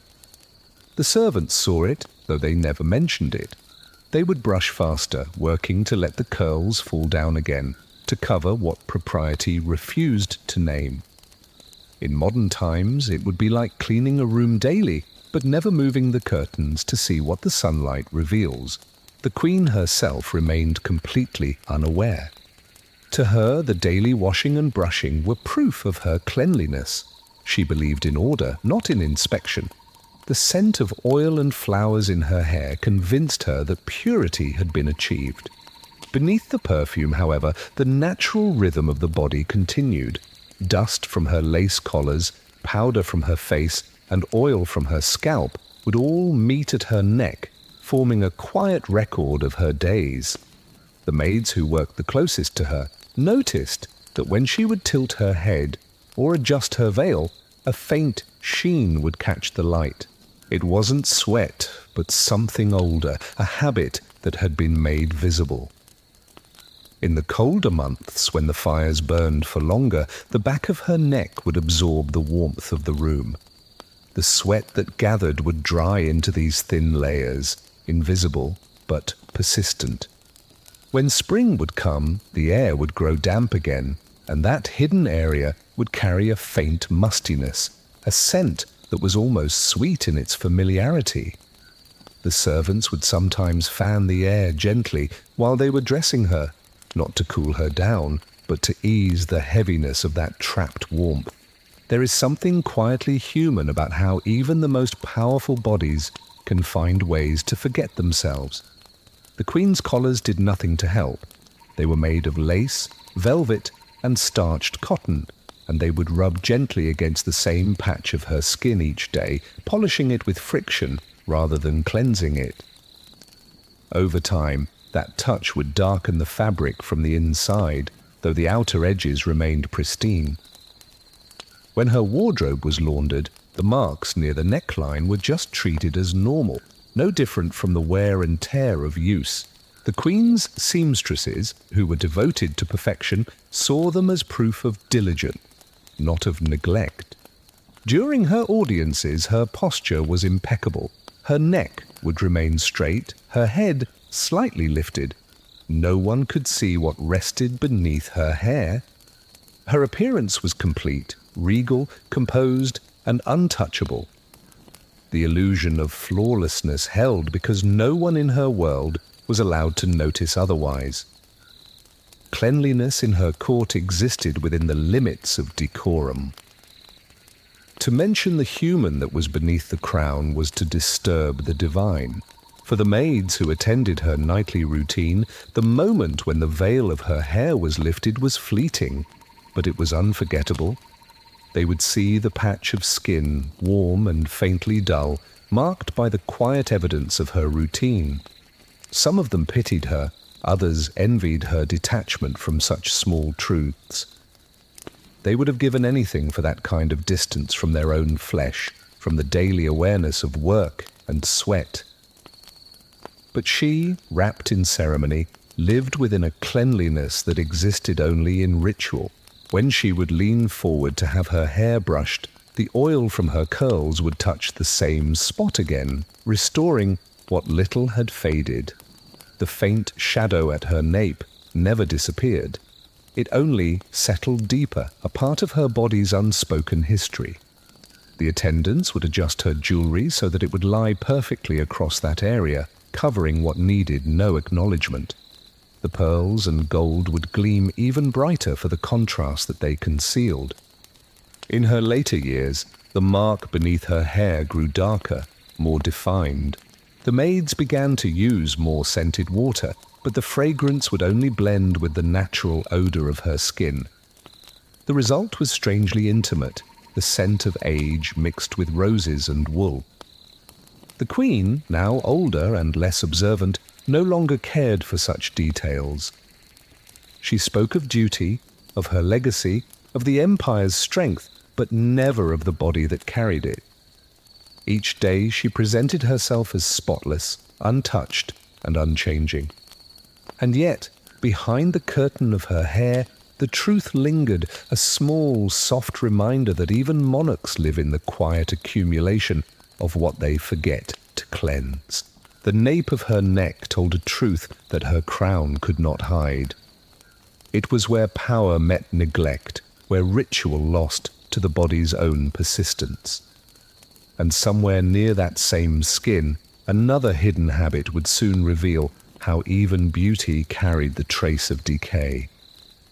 The royal bed of Queen Victoria stood at the very heart of her private chamber, grand and commanding, draped in heavy velvet curtains and embroidered lace that would glimmer faintly in the candlelight.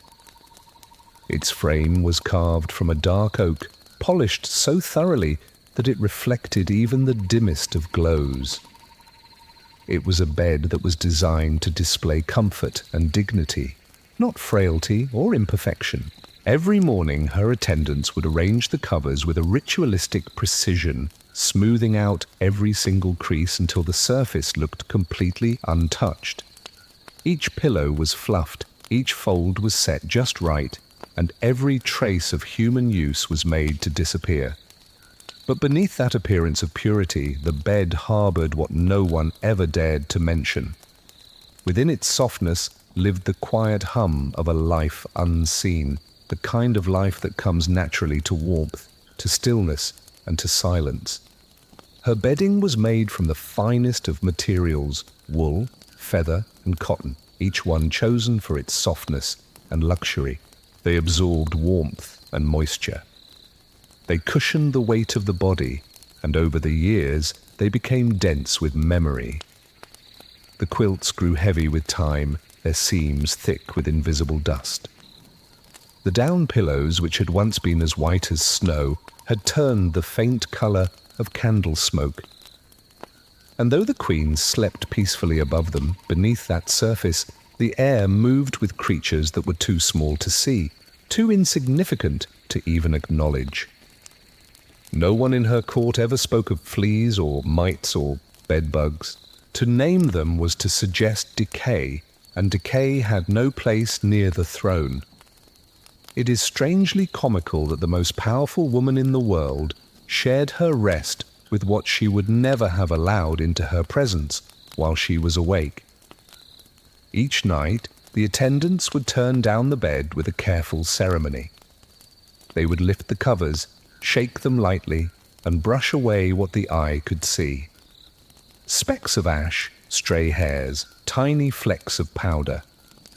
They would dust the headboard and sprinkle a fine layer of lavender water over the sheets to try and refresh the air.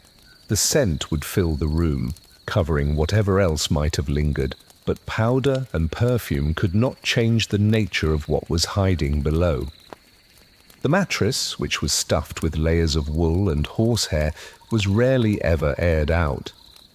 It had been in use for years, thickening slowly as it absorbed the warmth and moisture from the Queen's sleeping body.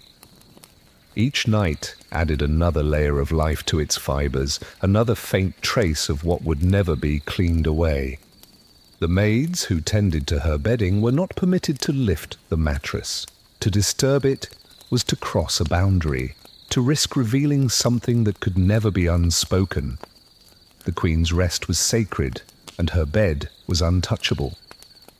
If the air felt damp or the scent of old linen grew stronger, the servants would simply apply more powder or open the window for a few minutes before closing it again. There was order in appearance, and appearance was enough. In modern terms, it would be like living in a palace that was built on dust and calling it marble. When the Queen would lie down, the bed would sigh beneath her weight. The warmth she left behind would sink into the fabric, spreading through the seams. And in that warmth, small lives thrived, the tiny, invisible companions of all human existence. Fleas, mites, and other minute dwellers would move within the down and the linen, feeding quietly on what the day had left behind. The servants, who were aware but silent, knew that such things were inevitable. But inevitability was not a word that was fit for royalty, so they never spoke it. The Queen's body, soft and perfumed, would press gently into the mattress that lived in its own small rhythm. She slept deeply, completely unaware of the motion that stirred below her stillness. Sometimes she would complain of a mild itching along her arms or her ankles. Her physicians would attribute it to the weather or to delicate sensitivities. Ointments were prepared, camphor, rose oil, or lanolin, and they were gently applied by her attendants. The discomfort would fade briefly, only to return weeks later, always dismissed as nothing serious. No one ever questioned it further. To investigate would have required lifting the layers of her bedding, and that simple act carried the weight of defiance. There is something quietly tragic, how reverence can protect what actually needs to be cleansed. Her dogs, small and adored, would often climb onto the bed during the day. They would bring with them their own share of fur, dander, and small traces of the outdoors. They would nap among her pillows, their paws sinking into the feathered surface. At night, when the bed was remade, their presence lingered invisibly. The servants would brush away the visible hairs, but they could do very little about what had already sunk deeper. Over time, the scent of the animals would blend with the perfume of the lavender water, forming an odor that was unique to the royal chamber, soft, sweet, and faintly earthy. The canopy above her would catch dust as the years passed. The lace edges turned grey near the seams, invisible in the dim light, but evident in the morning sun. When the attendants would dust it, they did so gently, sending tiny clouds of particles into the air, which would just settle once again onto the bed. The process was endless and circular. The more they cleaned, the more they stirred, and yet no one ever spoke of change. The bed was eternal, a fixture of her reign, as unchanging as her portrait. In the deep folds of the mattress, the warmth created these pockets where life would multiply, completely unnoticed. Fleas would breed in the darkness, Mites would feed on the traces of skin and sweat that collected night after night. The servants knew this, for they would find faint specks at the edges of the sheets, and sometimes they would feel tiny bites while they were making the bed, but they said nothing. To acknowledge it would be to tarnish the Queen's image of control. Instead, they would whisper prayers while they were tucking in the corners, convincing themselves that their silence was a kind of loyalty. The Queen's chamber always smelled faintly of linen, flowers, and something older, the scent of long use. It wasn't unpleasant, just heavy, familiar, like the breath of a place that had forgotten what fresh air felt like. When sunlight would stream through the windows, it would illuminate the fine dust that was suspended in the air, turning it golden and soft. The same dust would settle again upon her bed, upon her blankets, and upon her sleeping body each and every night. She lived surrounded by it, sustained by her routine, untouched by the knowledge that purity and stillness are never the same thing. On rare occasions, visiting guests or attendants from other royal houses would remark on the faint, musty odour that clung to her rooms. They were too polite to mention it directly, speaking instead of the old-world air of the palace. To them, it was the smell of time and power, not of neglect. The Queen believed the same. Cleanliness was a matter of dignity, and dignity was maintained through repetition, not through renewal. As long as her bed looked pristine, then it was pure. Each morning, her attendants would restore it to its perfect state. They would tighten every sheet, straighten every pillow, and brush away the faint signs of the night. The cycle continued endlessly, a pattern of concealment that had been mistaken for care. The bed became a symbol of her reign itself, disciplined, steadfast, and quietly decaying beneath its surface. When she finally rose, her footsteps would press lightly into the carpet, leaving behind the warmth of a body that had just shared its rest with a kingdom of small, unseen companions. The maids would enter just moments later, their faces composed, their voices hushed, performing the daily ceremony of tidying what the Queen would never know. The canopy would stir above them as they moved, shedding another fine layer of dust upon the mattress. The ritual was complete, perfect, and completely meaningless all at once. The bed remained a monument to stillness and to silence, a place where beauty and decay slept side by side. Its perfection was only surface deep, just like the empire itself, impressive, eternal, and full of quiet motion right beneath the calm. The royal bed stood untouched by truth, its velvet folds hiding the restless life that was beneath. It was comfort that had been made fragile by denial, cleanliness that was defined by what was never seen. And nearby, another piece of her private world was waiting, holding a secret that was far less still, where even the silence of her chamber could not keep nature from finding its way in. In a quiet corner of Queen Victoria's private chamber, right behind the dressing screen where the servants seldom looked, lay a folded nightgown, forgotten by time. It had been set aside one winter evening, replaced by newer garments, and just left resting on a small wooden chair. The fabric, which had once been a pale ivory, had turned a shade that was closer to dust. Weeks passed, and then months.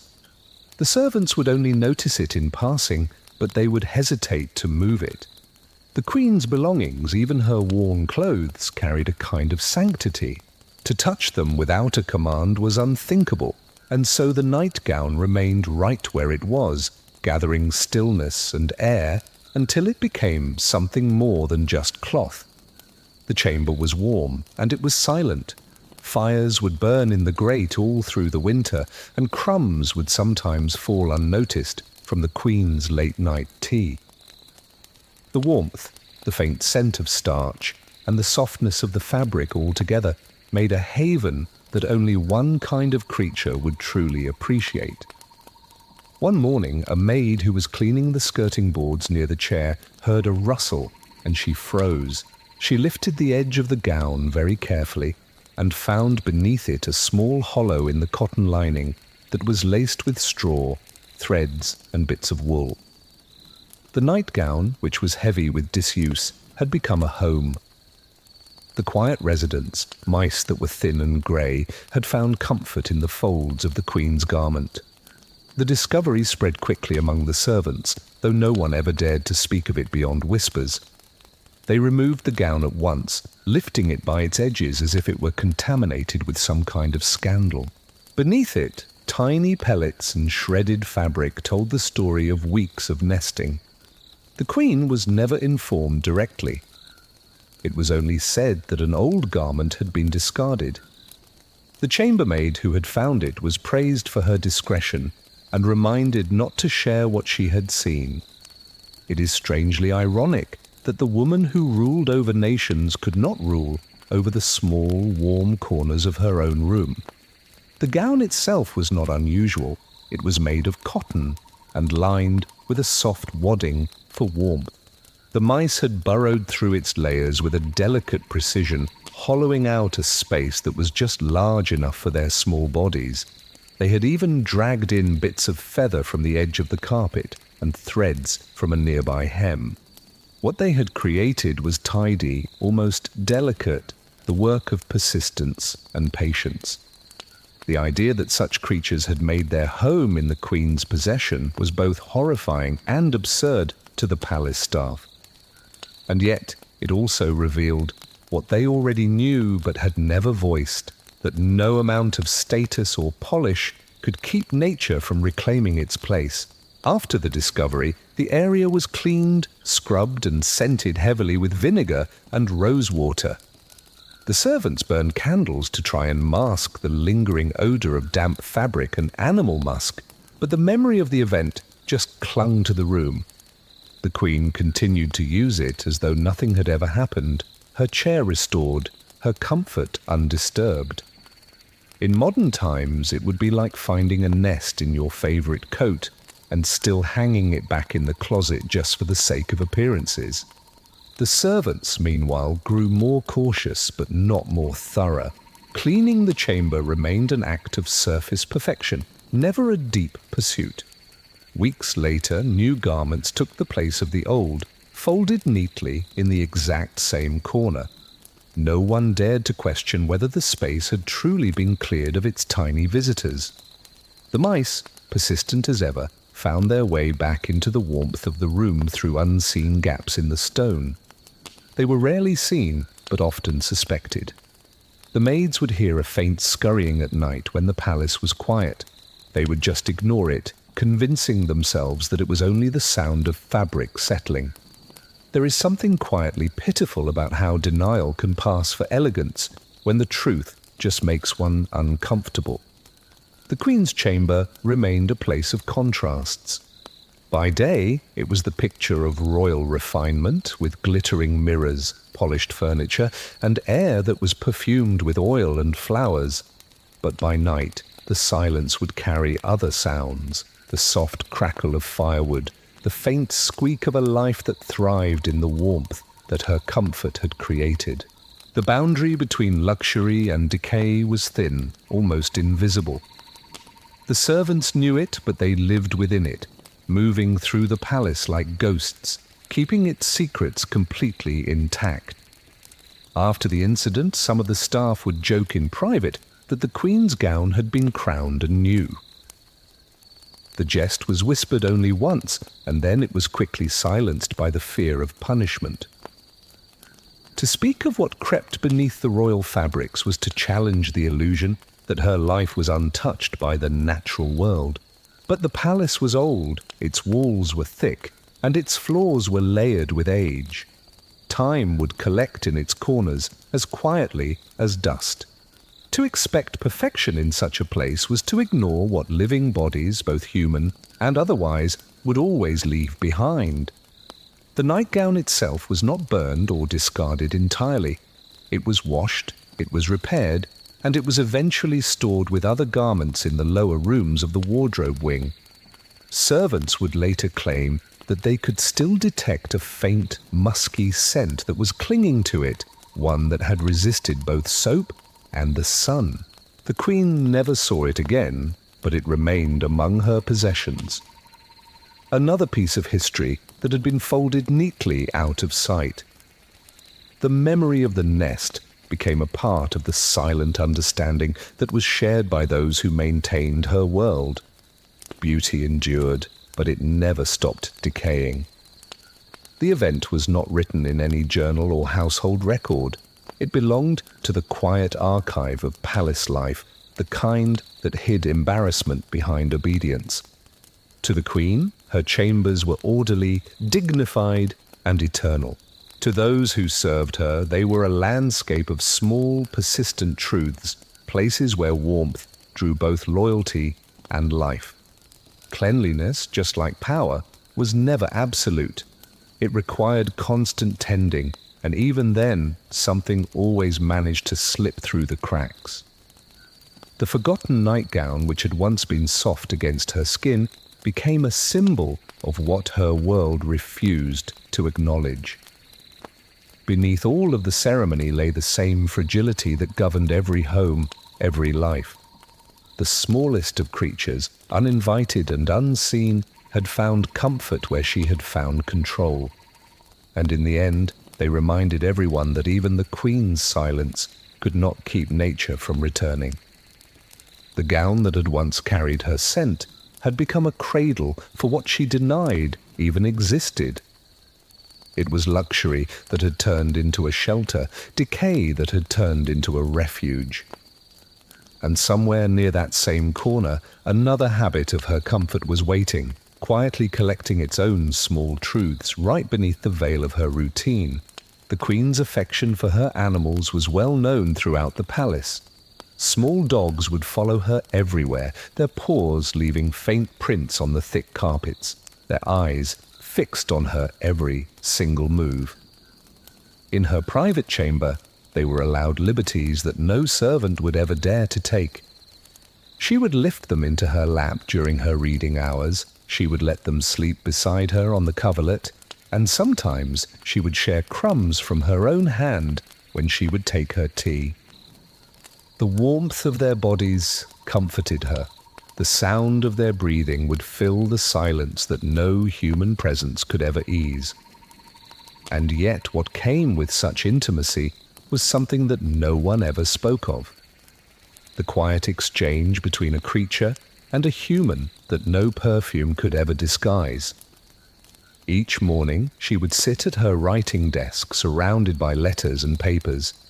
One of her dogs would curl up against her skirt, its fur pressed into the fabric, until it left behind a fine layer of downy hairs. Occasionally, she would pause her writing to stroke its head, her fingers brushing across its ears, its muzzle, its fur that was still damp from a morning walk. When she would return to her pen, a faint smudge of oil would mark the page where her fingers had touched. The act seemed harmless, affectionate, even endearing.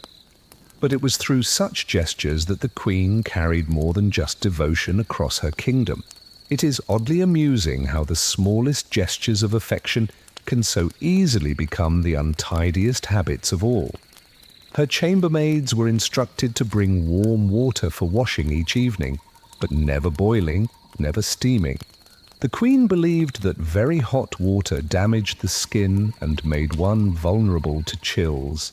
So the water remained tepid, more of a comfort than a cleansing. After petting her animals, she would sometimes wipe her hands gently on a towel that was beside the bed, rather than using the basin. The towel, which was used repeatedly, would absorb the scents of her lotions, her ink, and the faint, earthy musk of her dogs. The servants would change it only when its edges began to stiffen.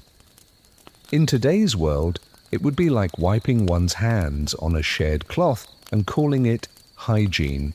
Throughout the day, her fingers would move from animal fur to paper, from paper to her teacup, from her teacup to her food. Crumbs of bread would sometimes cling to the fabric of her sleeves. Her inkwell would carry a faint trace of grease where she had rested her wrist. These small, invisible threads of contact would weave their way through her belongings, spreading quietly throughout her room. The servants noticed, of course. They would wipe, they would dust, and they would replace. But no one ever dared to suggest that Her Majesty's affection for her pets might carry with it some less than royal traces. The Queen's dogs were allowed to roam freely within her chamber, jumping from the rug to the bed, from the bed to the window seat. Their paws carried the outdoor world into the sanctum of the palace, the dirt from the garden path, the faint residue of leaves, and at times what was best left unnamed. When she would gather them into her arms, pressing her face against their fur, she would inhale not only their scent, but also whatever they had touched. The same hands that stroked them would later hold her silver spoon or brush her hair before she went to sleep. There was no sense of contamination, only of closeness. To her, it was affection that was made tangible. To her attendants, it was affection that was made quietly unsanitary. During her meals in her private rooms, she would often let her animals linger close. Small bites of cake or bread would find their way from her plate to their eager mouths. She would smile at the gesture, completely unaware that the crumbs that were falling to the floor would later be gathered up by the same maids who arranged her linens. The concept of invisible germs was new and abstract, dismissed by many as a needless alarm. Cleanliness meant what could be seen, not what might exist unseen. There is something strangely comforting in how ignorance once passed so easily for innocence. As her dogs would doze on the floor, their fur would shed into the corners of the room, blending with the dust and the fibers from the carpet. Each step would stir it faintly into the air. It would settle on the furniture, on the coverlet, even on the ink blotter that was beside her desk. When the Queen would rest her hands on the paper again, a faint residue would cling to her skin. Her attendants would notice the sheen, the faint trace of oil across her fingers, but they would say nothing.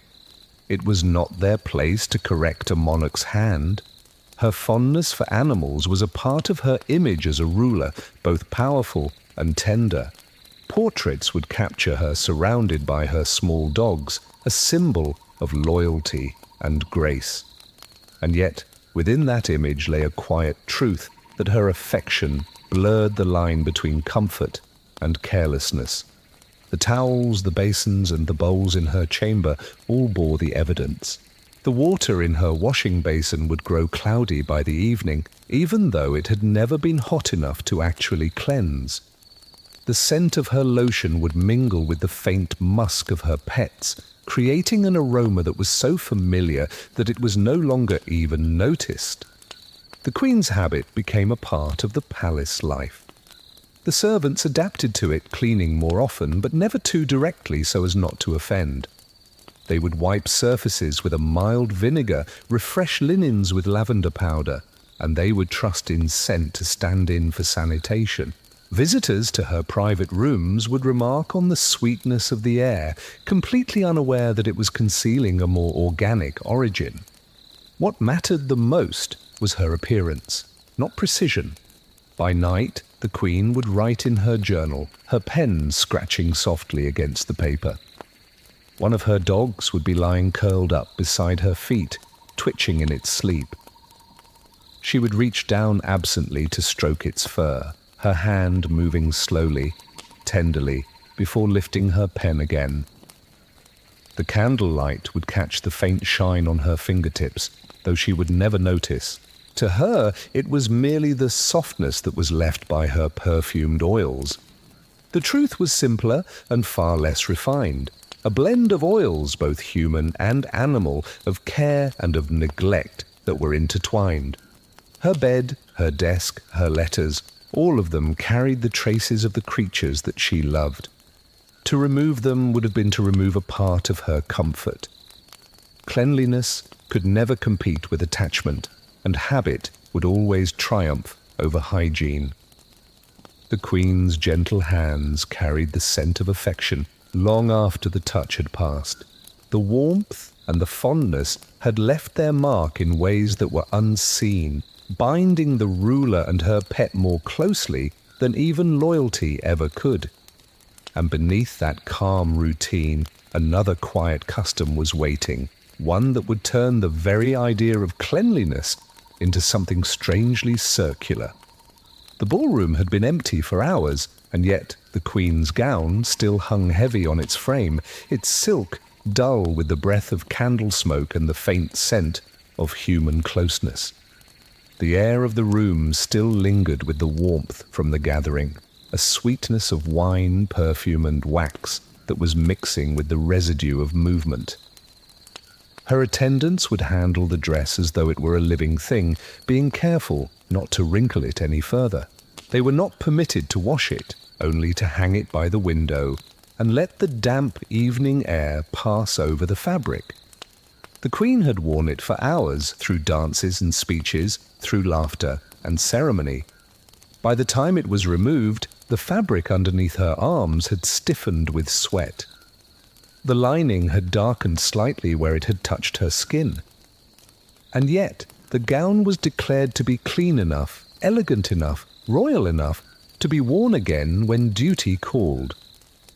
The wardrobe smelled faintly of starch and lavender, but beneath it was another odour, a more private one. Each gown carried a history that no one ever discussed. The Queen's attendants would brush at the silk, they would lift the lace to inspect for any crumbs or spilled sauce, and they would press scented cloths against the areas that clung the most to her warmth. They were not allowed to scrub, to soak, or to wash, because water was believed to ruin fine fabric and to fade the dyes that had been brought from distant colonies. The damp air of the English winter never dried completely, leaving a heaviness inside of every fold. Over time, the dresses would hold the shape of her body even when she wasn't wearing them, as if memory itself had been stitched right into the seams. It's almost humorous how something that was meant to symbolize purity could so quietly become its opposite. When another ball was announced, the very same gown might be chosen again, its rich embroideries sparkling under the new candlelight, its scent hidden beneath layers of rose oil. To anyone who saw her enter, she would look magnificent, untouchable, and pure. And yet, to those who stood near her, there was something familiar about the air around her. The faint warmth of the fabric would release what had been sealed away, the residue of movement, the closeness of the night before, the trace of a perfume that no longer masked, but just mingled with time. Each occasion would only deepen the invisible record of her presence. Her beauty, which was so carefully maintained, was built upon this layering of comfort and denial. The Queen never questioned this custom. The repetition soothed her. Routine, not renewal, was what ruled her life.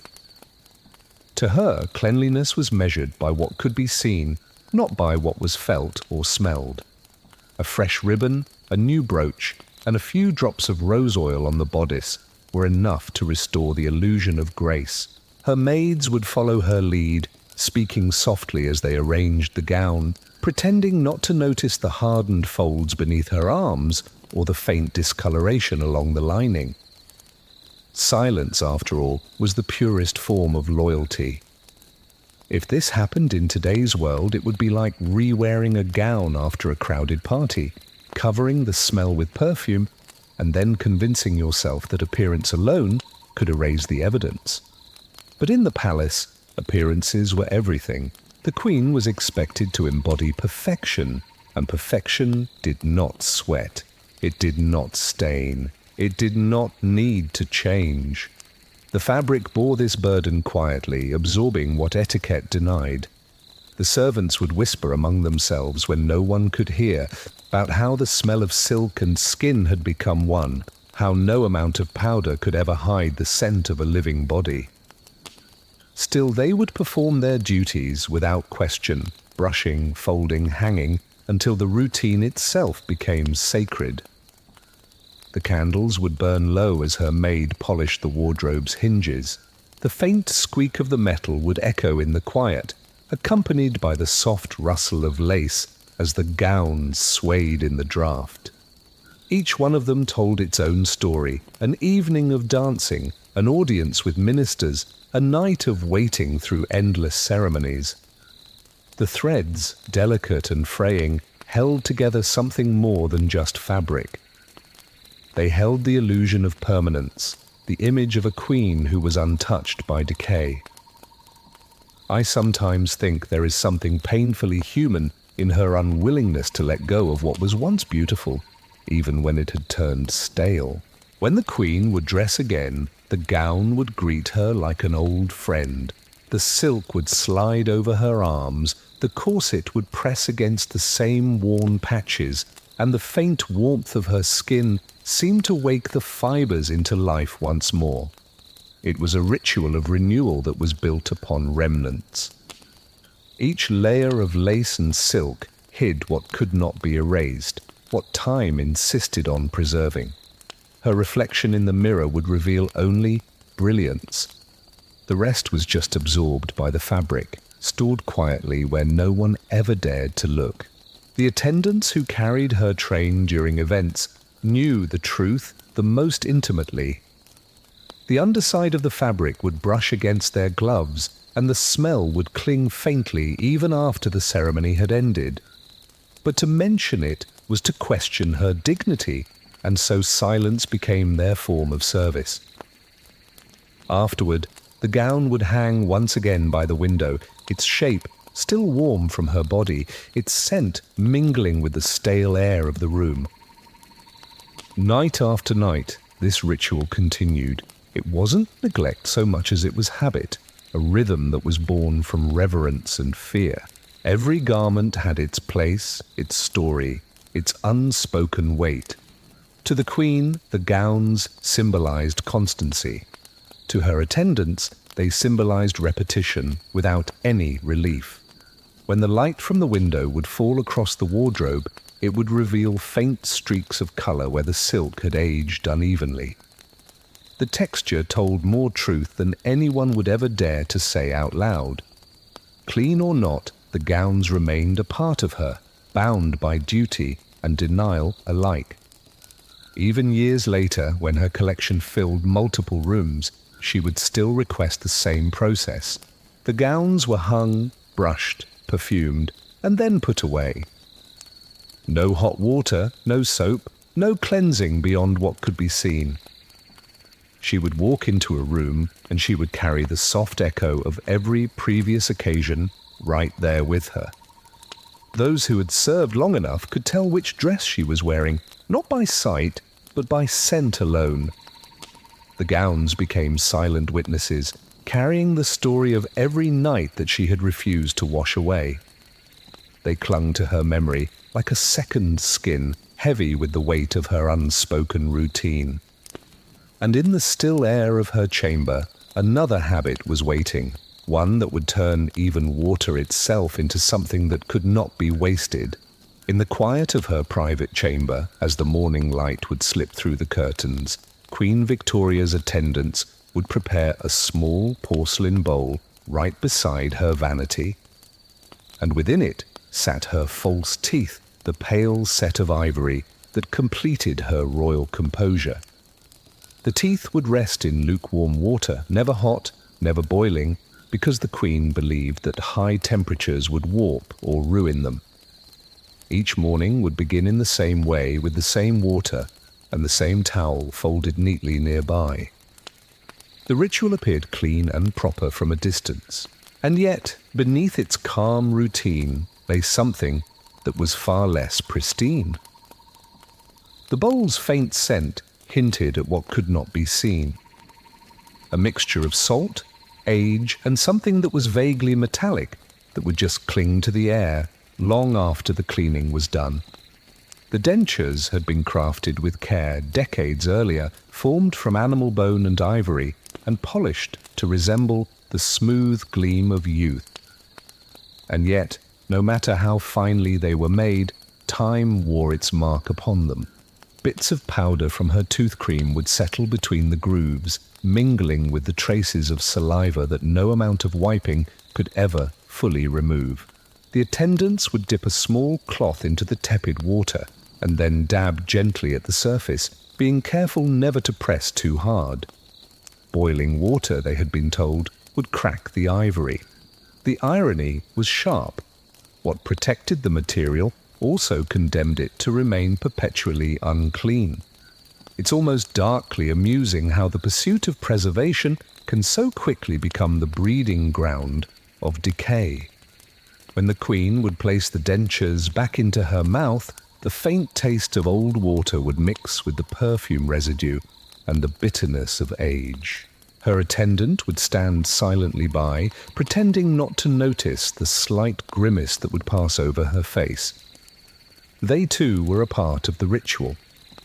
They would clean the basin, replace the towel, and then prepare the same tepid water again for the next morning. Cleanliness at court was a performance, not a practice. The air near the vanity always carried a damp heaviness, as if the room itself had grown accustomed to the routine.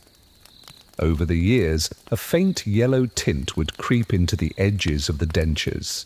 The surface lost its gloss, though no one ever dared to suggest replacing them.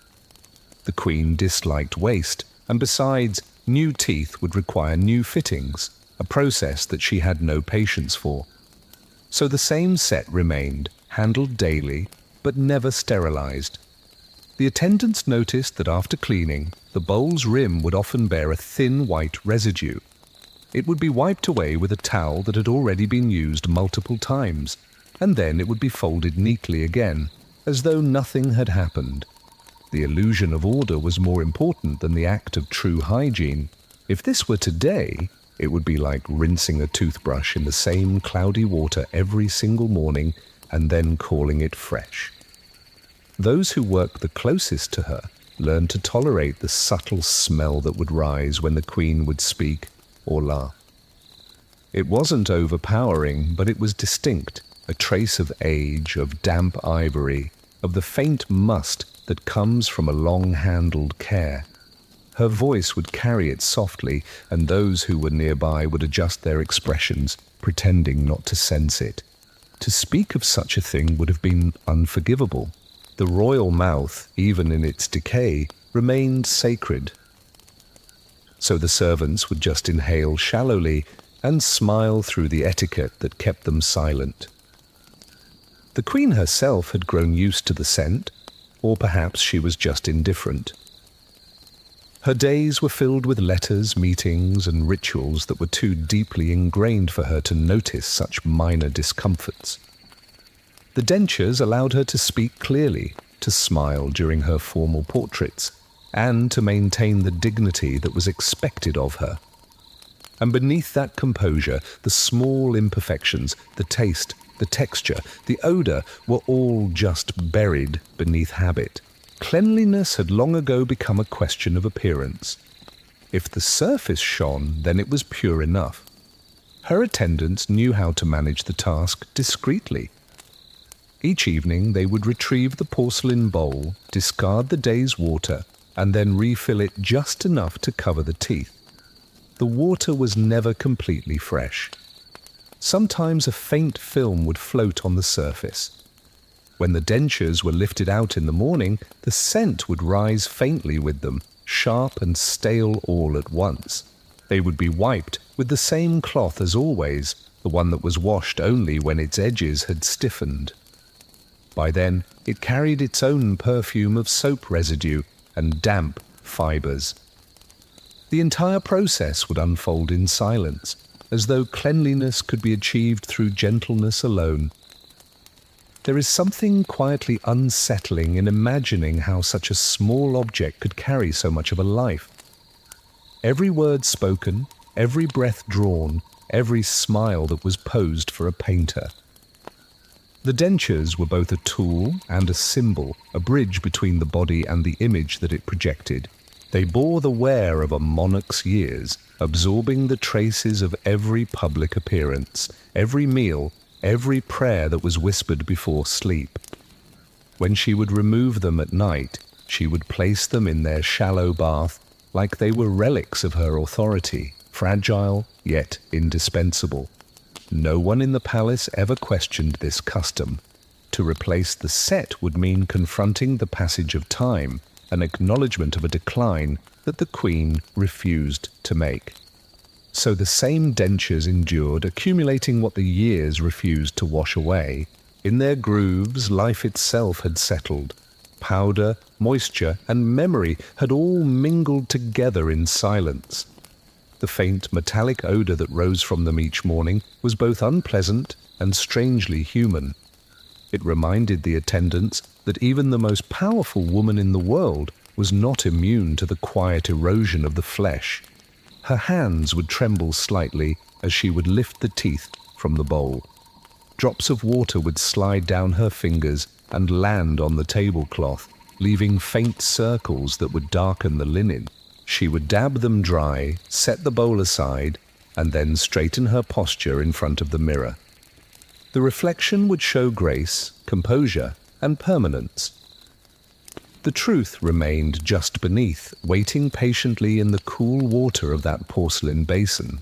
The queen's dentures, which were meant to preserve her dignity, became quiet witnesses to the vanity of permanence. Their polished surface concealed a residue of years that no ritual could ever erase. And beyond the mirror's reflection, another sign of age was waiting, one that would reveal how even comfort itself could turn into a quiet decay. There was one object in Queen Victoria's chamber that her attendants treated with an unusual care. It was a square of white linen, soft from years of handling, folded precisely and kept within her reach on her dressing table. To anyone else it might have just looked ordinary, and yet it carried a significance that no one ever dared to question. The Queen called it her lucky handkerchief, a name that was spoken in whispers among the servants who had seen it endure more than any cloth ever should. It would appear during her private audiences, during ceremonies, and even in moments of grief. Wherever she went, it followed. To her, it wasn't just a piece of fabric. It was a companion, a charm, a quiet assurance that fortune was still standing right beside her. The handkerchief had once been a pure white, embroidered at the edge with a fine thread, but over time its colour had faded to a dull ivory, and faint spots marked the corners where it had been grasped too tightly. The scent that clung to it was unlike anything else in the palace, a blend of old perfume, skin, and something that was faintly sour, softened by the years. Her attendants were forbidden to wash it. When one of them suggested cleaning it, the Queen frowned and said that water would ruin its power. The order was clear. It would remain just as it was, untouched by soap or by steam. The servants learned quickly to never mention it again. It is strangely funny how superstition can preserve filth for far longer than logic ever could. At night, the cloth would rest on her bedside table, folded neatly upon a silver tray. Each morning she would lift it to her face, pressing it gently against her lips before setting it down again. The motion was habitual, neither a prayer nor vanity, just a small act that steadied her. The texture of the fabric had grown thin, almost translucent in some places, but she seemed to find comfort in its fragility. In her world, where change was constant and loss was inevitable, the cloth represented continuity. Every single thread was a reassurance that the past was still living quietly right beside her. Her attendants handled it as though it was sacred. When they were cleaning the chamber, they would dust around it carefully, never lifting it from its place. The faint odor that would rise when the window was opened became a part of the room itself, an aroma that was both intimate and unsettling. Visitors rarely ever noticed it, distracted by the grandeur of their surroundings. But those who served her close enough could tell when she had touched it. The scent would linger on her fingertips, clinging faintly to the paper of her letters and to the lace of her sleeve. If this were to happen today, it would be like someone carrying the same unwashed scarf through every single milestone of their life, believing that its smell alone could hold misfortune at bay. During state events, she would sometimes carry the handkerchief concealed within her sleeve. When she was anxious or moved, she would grip it tightly, folding it again and again until the edges had softened even further. The Queen believed that it brought her luck in matters of state and of health, though no one knew when that belief had actually begun. The object had survived the births of her children, the deaths of her close friends, the endless formalities of her empire. Its endurance became a part of her identity. Clean things would come and go, but the unwashed would remain. Her staff grew accustomed to the paradox. They would change her sheets daily. They would polish her silver. They would air her gowns. And yet the handkerchief stayed completely untouched. On humid days, the fabric would feel damp when it was moved accidentally, and its scent would deepen to something that was unmistakable. Still, no one ever complained. To touch it without permission would be an offense that was worthy of dismissal. Superstition, after all, held a greater authority than cleanliness in the royal household. The Queen herself seemed to be unaware of its odor, or perhaps she had simply decided that her comfort mattered more than purity. Years of handling had left small indentations on the linen, the trace of her fingers pressing into the same fold. The fibers had worn thin, almost melting into one another. When she would weep, she would use it without any hesitation. And when she would smile, she would tuck it away again as though she were sealing her emotion inside of it. The fabric had absorbed the story of her moods, the salt of her tears, the powder from her face, the scent of rooms that were heavy with perfume and age. It was, in its own way, a diary that was written in scent and in touch instead of in words. Her attendants understood that to wash it would be to erase the record, and so it remained just as it was, growing softer, darker, and heavier with time. Sometimes, on quiet evenings, she would ask for it without any explanation. She would hold it against her face, inhaling gently before setting it aside. To her, that scent was safety itself, a reminder of things that were unchanged. To others, it was merely an old fabric that was clinging to the memory of better days. And yet power often depends on illusion, and the Queen's illusion was perfectly maintained. What mattered was not how the cloth looked, but what she believed it to be. Her staff would whisper stories about it among themselves. Some of them said that it had belonged to her husband, others that it had been used during her coronation. None of the rumors was ever confirmed. The truth was less romantic and far more revealing. It had been hers from her early adulthood, a relic of her own superstition. The longer she kept it, the more irreplaceable it became. To wash it would have felt like erasing a part of herself. To touch it was to disturb the past, and so untouched it persisted through the years, collecting the residue of her royal life, the dust of her rooms, the scent of her body, and the quiet belief that fortune could cling to a piece of fabric. The handkerchief became one of those small details that servants would only mention after they had left her service, always with a tone of disbelief and fascination. To them it represented the contradictions of the Queen herself, a woman who was devoted to order, yet who was ruled by a personal ritual. A monarch who was surrounded by wealth, yet who was unable to let go of a single aging scrap of linen. What had begun as comfort had ended as habit, and that habit, in time, had turned into a reverence. By the end of her life, the handkerchief had yellowed beyond all recognition. The embroidery at the edges had unraveled, leaving loose threads that were curling toward the center. Still it remained right beside her, a symbol of luck, of loyalty, and of denial. The servants would keep it on her table, even when she could no longer rise to reach it. And in its quiet decay, it mirrored her own. The handkerchief, untouched and unchanged, carried years of belief within its fragile folds. What had once brought her reassurance had become a silent reminder of how easily comfort can turn into dependence.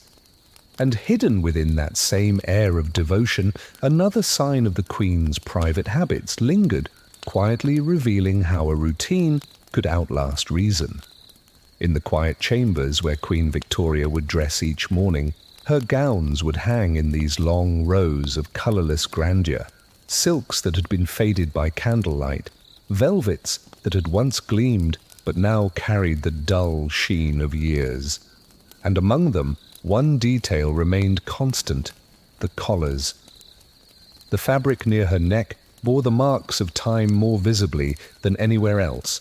Sweat, perfume, and powder had all gathered there, darkening the edge into a faint yellow line that even the most delicate of brushing could not erase. The Queen noticed it, of course, but to replace an entire gown for a small imperfection felt wasteful. Instead, she found her own solution. A new lace trim was added right over the old stain, each layer carefully stitched to conceal the past that was beneath. It was an art of appearance, a royal kind of denial.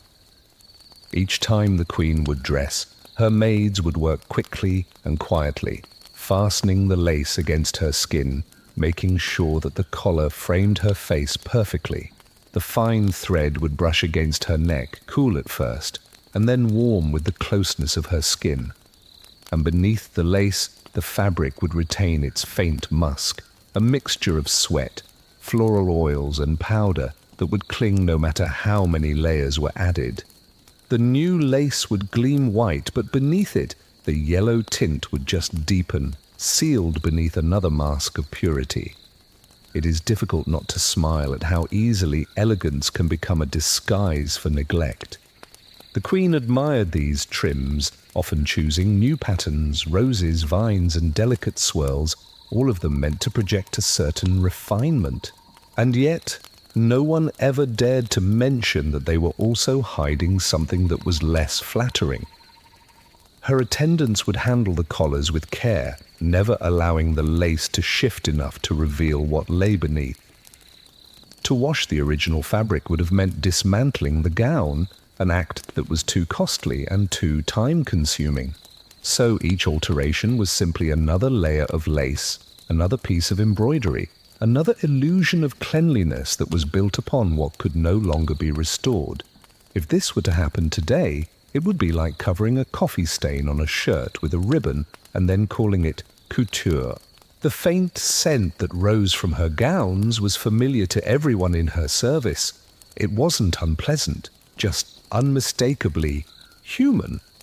Powdered rosewater would mingle with her warmth, creating an aroma that would follow her through the corridors and would linger in her absence.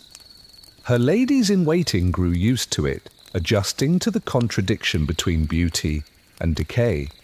The Queen herself seemed to be either unaware or unconcerned.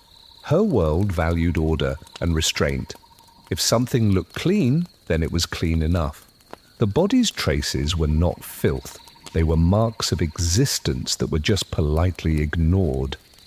As the years passed, the collars became heavier, their lace thicker. Some of her gowns bore 3 or 4 layers of trim, each one of them added to conceal the last. What had begun as elegance had become an armor. The Queen's neck was encircled by fabric upon fabric, soft to the touch, but stiff with starch and with age. And beneath the layers, her skin would sometimes redden, chafed lightly by the pressure of the seams. And yet, even her discomfort did not change the custom. Cleanliness, just like dignity, had to be maintained by sight alone. To question it would have meant acknowledging an imperfection, and in the palace, imperfection had no place. Her seamstresses would speak of the gowns with a quiet reverence. They would handle the collars as though they were relics, aware that their job was not to mend, but to preserve the illusion. Each stitch would draw a line between what the queen allowed the world to see and what she preferred to forget. The lace, so fragile and delicate, became a symbol of her control, a gentle deception that was repeated in thread and in cloth. The attendants learned to match the shades precisely, to layer new white over old yellow so that the change would appear seamless.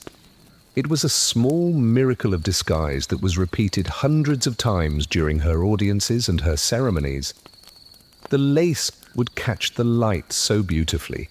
It would frame her face, it would soften the shadows of her age, and it would give her a glow that the painters just adored. And yet, behind that shimmer, the air around her carried a faint mustiness, the quiet breath of a fabric that had been unwashed for too long. The courtiers, standing close, could sense it, but they would say nothing. The scent of a monarch, after all, was not something that one questioned. Silence served as both a courtesy and a protection. There is something quietly sad in realizing that power can make even the smallest of flaws seem untouchable. By night, when her gowns were hung back in the wardrobe, the lace would rest stiffly against the fabric that was beneath. The smell of powder and skin would mix with the air of the room, creating a heaviness that would cling to the curtains and to the carpets. The attendants would move slowly as they would arrange the dresses, being careful not to disturb the delicate collars. They knew the truth of those layers, how each one of them carried the memory of the woman that was within them, the sweat of a summer audience, the perfume of a winter banquet, the quiet persistence of a life that was lived behind all the grandeur. In the mornings, when she would dress again, the lace would feel cool against her neck for just a moment before it would soften to her warmth. The maids would adjust the folds, smoothing the edges that would brush against her jaw. The collar would look pure, untouched, exactly as a queen's should. And beneath it, the old stain would wait, unseen and unspoken, a quiet truth that was hidden beneath beauty's perfection. Her reflection in the mirror would tell her what she wished to believe, that the lace made her look serene and graceful, untouched by age or by time. And perhaps she even believed that the faint perfume of roses that was rising from her collar came from purity itself, not from the layers that were concealing what could no longer be cleaned. The illusion was complete, and that, in her world, was all that mattered. The lace collars, so bright and so fragile, stood as monuments to the art of concealment, turning stains into symbols of refinement. The more layers she added, the further she drifted from the truth. And just beyond those threads of white, another royal habit was waiting quietly, where scent itself became a part of her unspoken legacy. In the quiet chambers where Queen Victoria would dress each morning, her gowns would hang in these long rows of colourless grandeur, silks that had been faded by candlelight, velvets that had once gleamed, but now carried the dull sheen of years. And among them, one detail remained constant: the collars. The fabric near her neck bore the marks of time more visibly than anywhere else. Sweat, perfume and powder had all gathered there, darkening the edge into a faint yellow line that even the most delicate of brushing could not erase. The Queen noticed it, of course, but to replace an entire gown for a small imperfection felt wasteful. Instead, she found her own solution. A new lace trim was added right over the old stain, each layer carefully stitched to conceal the past that was beneath. It was an art of appearance, a royal kind of denial. Each time the Queen would dress, her maids would work quickly and quietly, fastening the lace against her skin, making sure that the collar framed her face perfectly. The fine thread would brush against her neck, cool at first, and then warm with the closeness of her skin. And beneath the lace, the fabric would retain its faint musk, a mixture of sweat, floral oils and powder that would cling no matter how many layers were added. The new lace would gleam white, but beneath it, the yellow tint would just deepen, sealed beneath another mask of purity. It is difficult not to smile at how easily elegance can become a disguise for neglect. The Queen admired these trims, often choosing new patterns, roses, vines, and delicate swirls, all of them meant to project a certain refinement. And yet no one ever dared to mention that they were also hiding something that was less flattering. Her attendants would handle the collars with care, never allowing the lace to shift enough to reveal what lay beneath. To wash the original fabric would have meant dismantling the gown, an act that was too costly and too time-consuming. So each alteration was simply another layer of lace, another piece of embroidery, another illusion of cleanliness that was built upon what could no longer be restored. If this happened today, it would be like covering a coffee stain on a shirt with a ribbon and then calling it couture. The faint scent that rose from her gowns was familiar to everyone in her service. It wasn't unpleasant, just unmistakably human. Powdered rosewater would mingle with her warmth, creating an aroma that would follow her through the corridors and would linger in her absence. Her ladies-in-waiting grew used to it, adjusting to the contradiction between beauty and decay. The Queen herself seemed to be either unaware or unconcerned. Her world valued order and restraint. If something looked clean, then it was clean enough. The body's traces were not filth. They were marks of existence that were just politely ignored. As the years passed, the collars became heavier, their lace thicker. Some of her gowns bore 3 or 4 layers of trim, each one of them added to conceal the last. What had begun as elegance had become an armor.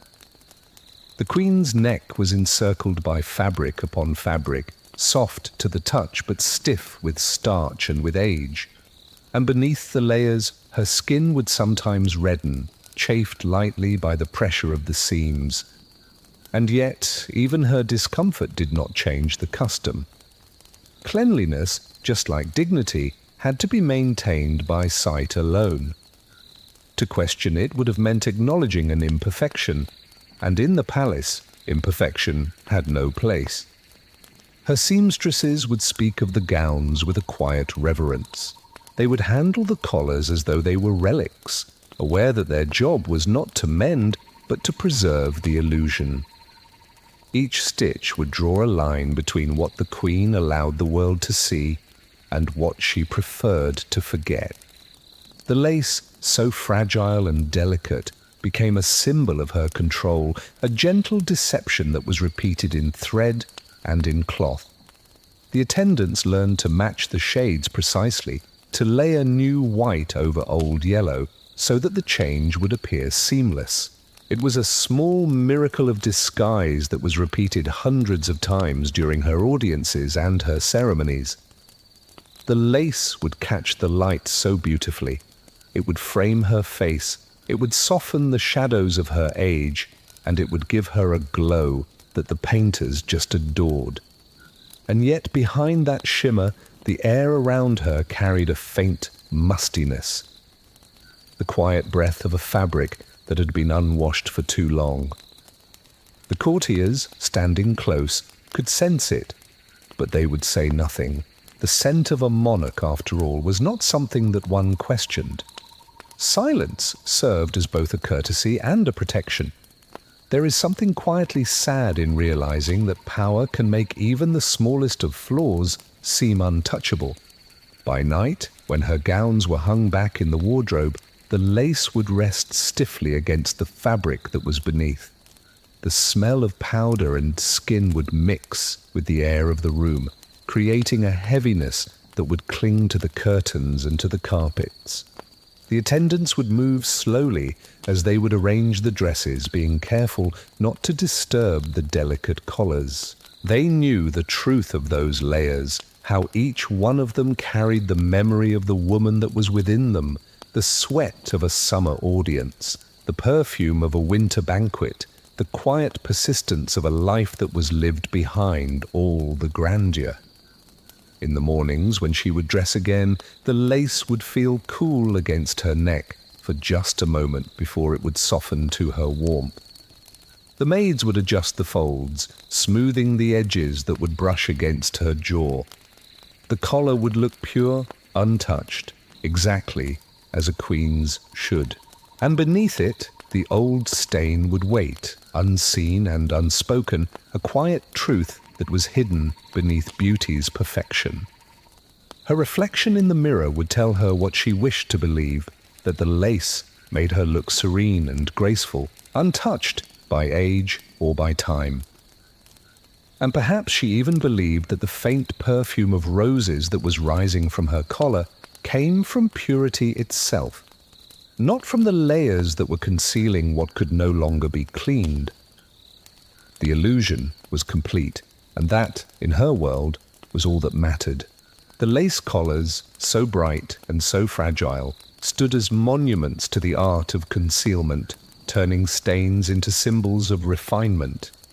The more layers she added, the further she drifted from the truth.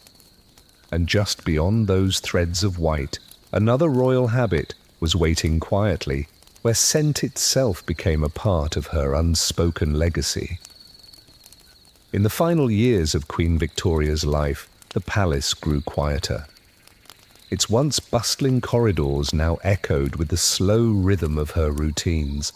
Age had softened her strength, but not her presence. Those who served her spoke often of a certain scent that lingered wherever she went, a fragrance not of perfume, but of the woman herself.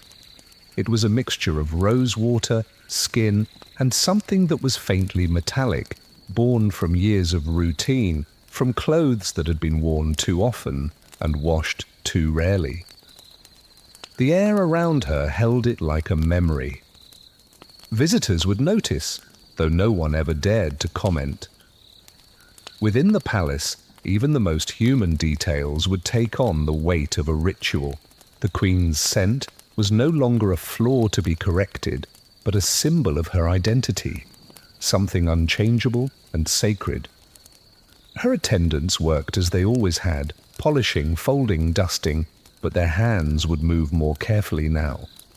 The queen's habits had grown fixed, her comfort dependent on familiarity. She still preferred the same lotions, the same powders, the same unwashed fabric that was softened by age. When she would enter a room, the faint heaviness would follow her, recognizable even before her voice was heard. The couriers would whisper that she carried a scent that was unlike anyone else, a presence that filled the space as surely as her crown once did. It was the smell of power that had been rendered human, of time that was refusing to fade completely. It is almost absurd how even decay can be mistaken for majesty when it is wrapped in enough reverence. As the years passed, her personal attendants learned to recognize the smell of her chambers before they had even crossed the threshold.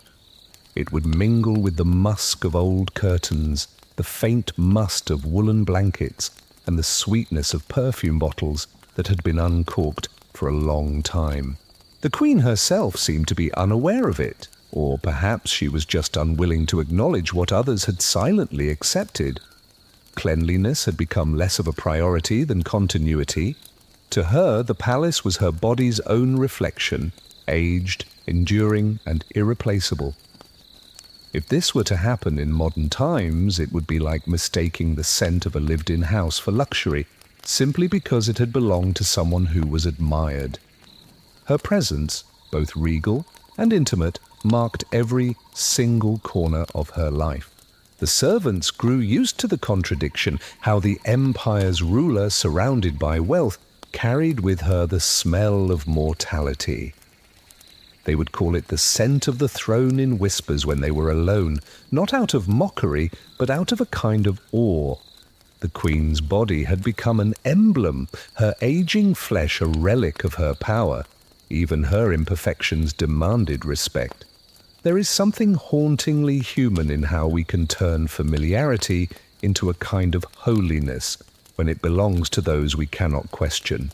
Each morning, her maids would dress her with the same gentle precision, smoothing out wrinkles, adjusting her lace, and brushing her hair with strokes that were as slow as a prayer.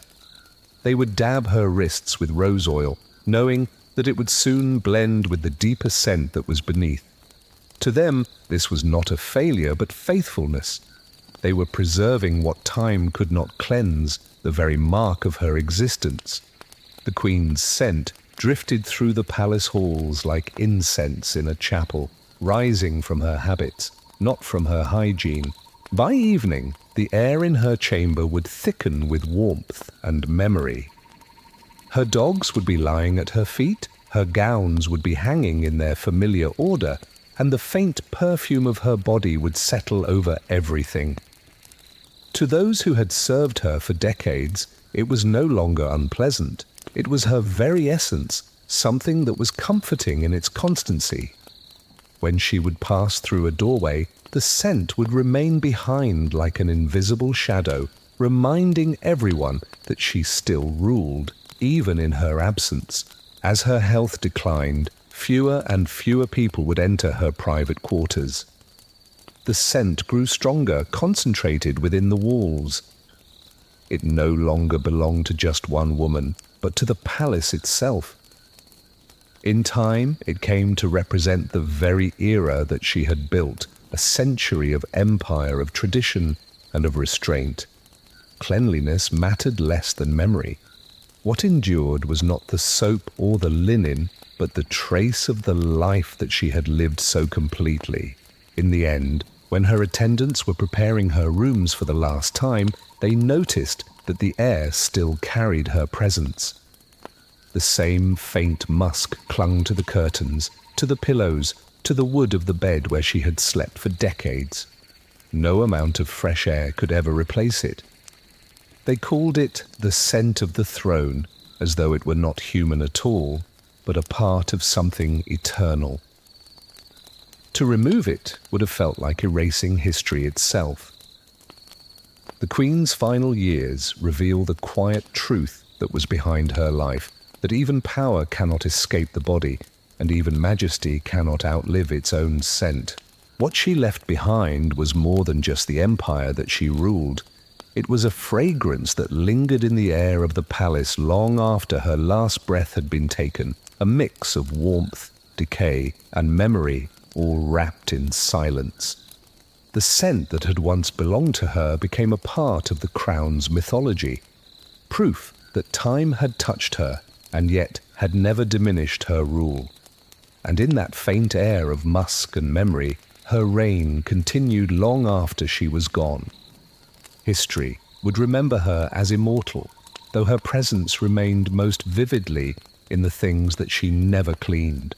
May the night treat you gently, and may your rest come easily after walking through these quiet chambers of history. Sleep peacefully, and let the whispers of the past fade softly into your dreams.